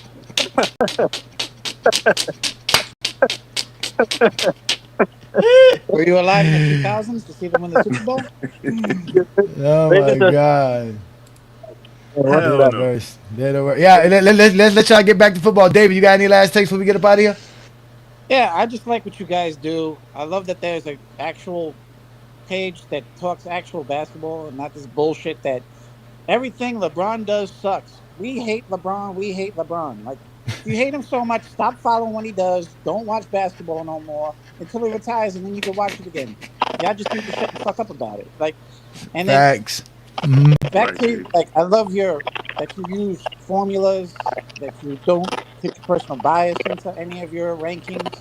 That's the way it's supposed to be done. Like, not in this crap where it's like, I like the way he shoots this way, and I like the way he shoots that way. It doesn't give a no. It doesn't matter. Like you say, no one gives a fuck what you think. Yeah. Just like you say, it's right on the buddy. And I appreciate all that stuff that you do, exposing these fools. I appreciate it. Thank you so much for joining us, man. Okay, so it is you, Dave. You do have a background feed. I know some of you guys are using like those microphones that are hanging on your stuff, and you got a lot of movement. So you got some, but oh, you're on your phone? Okay. Well, it sounds like you're moving a lot. It got some bad background feed. But either way, we appreciate your take. That was great by you. Juan Boy, you got anything to say before we get up out of here, Juan Boy? Roll tape. I'm waiting for the night. That's it. That's it. All right. More smoke. And That's yeah. Again, y'all make sure to support us. Ronald, thank you again. Again, y'all make sure to support what we do. Let me just hold on, wait. I gotta put all y'all on mute. Y'all got some bad background. I gotta mute y'all because I need this. Who is this with? Oh my God. Okay, it's better now. I have to answer this question right here. Where is the comment? Oh God, I just saw the comment. I need to start starring comments when I need to see it again. Here it is. Where is it? Oh my God.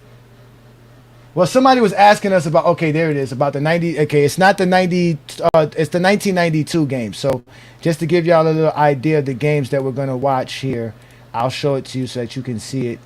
Give me a second here. So pull it up on my share feed here. All right. So the games we're gonna watch. Obviously, we already watched this New York Knicks game here in 1991.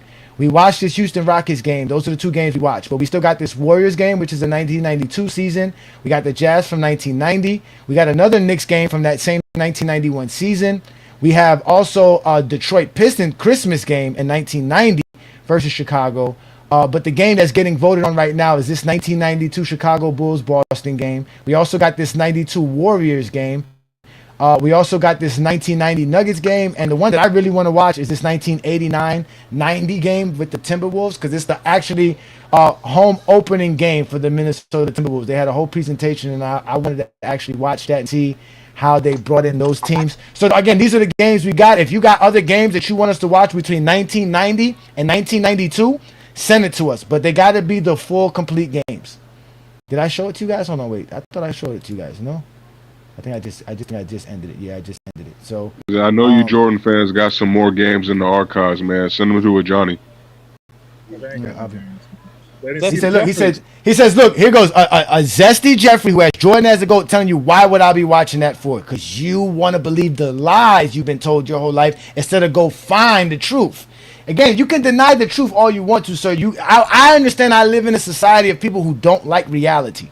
That's why the social media is big, because in social media, you can live in your social media world instead of living in the real world. Because in social media, you're probably cool. Everybody on your social media feed tells you how great you are as an individual. That's not real life. In real life, you probably get yelled at by your wife. You probably get yelled at by your children, your boss. Life is probably real miserable in real life. But when you get on social media, it's probably one of the greatest experiences for you motherfuckers. But that's not what we do here. We're going to go watch it. You didn't witness it.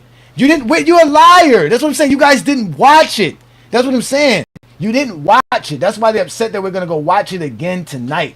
But either way, thank you guys for joining us here. And we had a great show talking about the top 10 greatest duos of all time. In case you missed it, again, the top 10 greatest duos are these players right here, predicated off their accolades and achievements. And that's Bill Russell and Sam Jones. You got Karl Malone and John Stockton, Jordan and Pippen, Magic Kareem, Curry and Green, Bird and McHale, Duncan and Parker, Shaq and Kobe, Wilt and West, James and Wade. Honorable mentions would be Isaiah Thomas and Joe Dumars, and obviously Dr. J, and Moses Malone.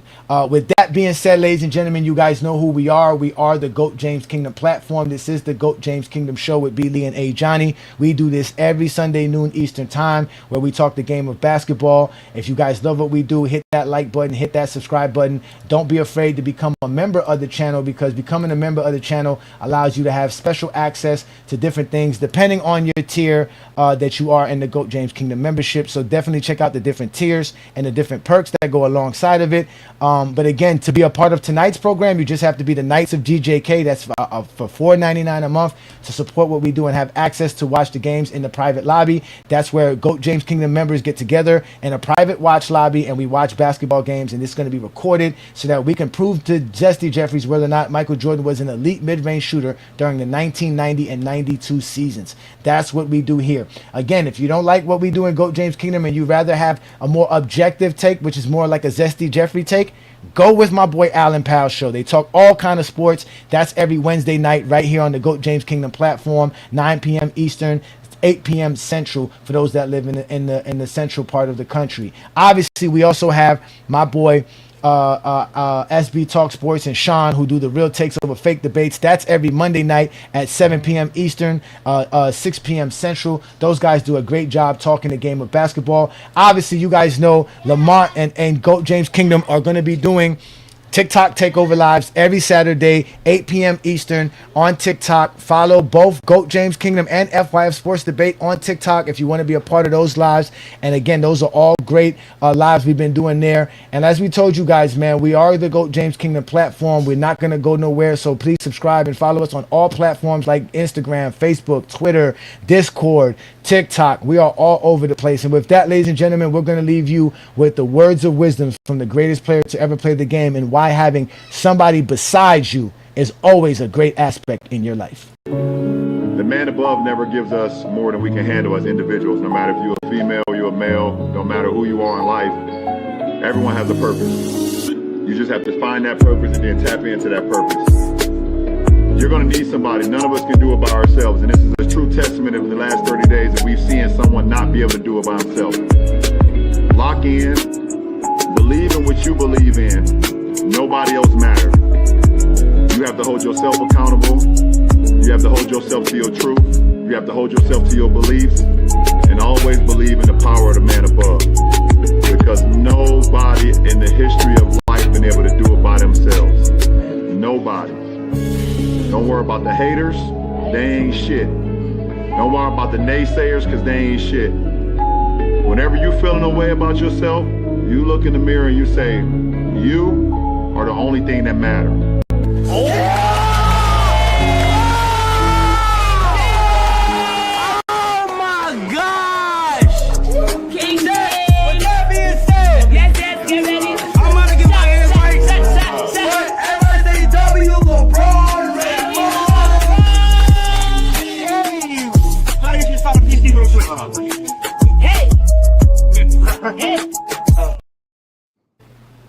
If you're a basketball fan and you're tired of basketball shows that talk about fake narratives and using non-basketball terms like killer instinct, playoff translation, gravity, come to GOAT James Kingdom.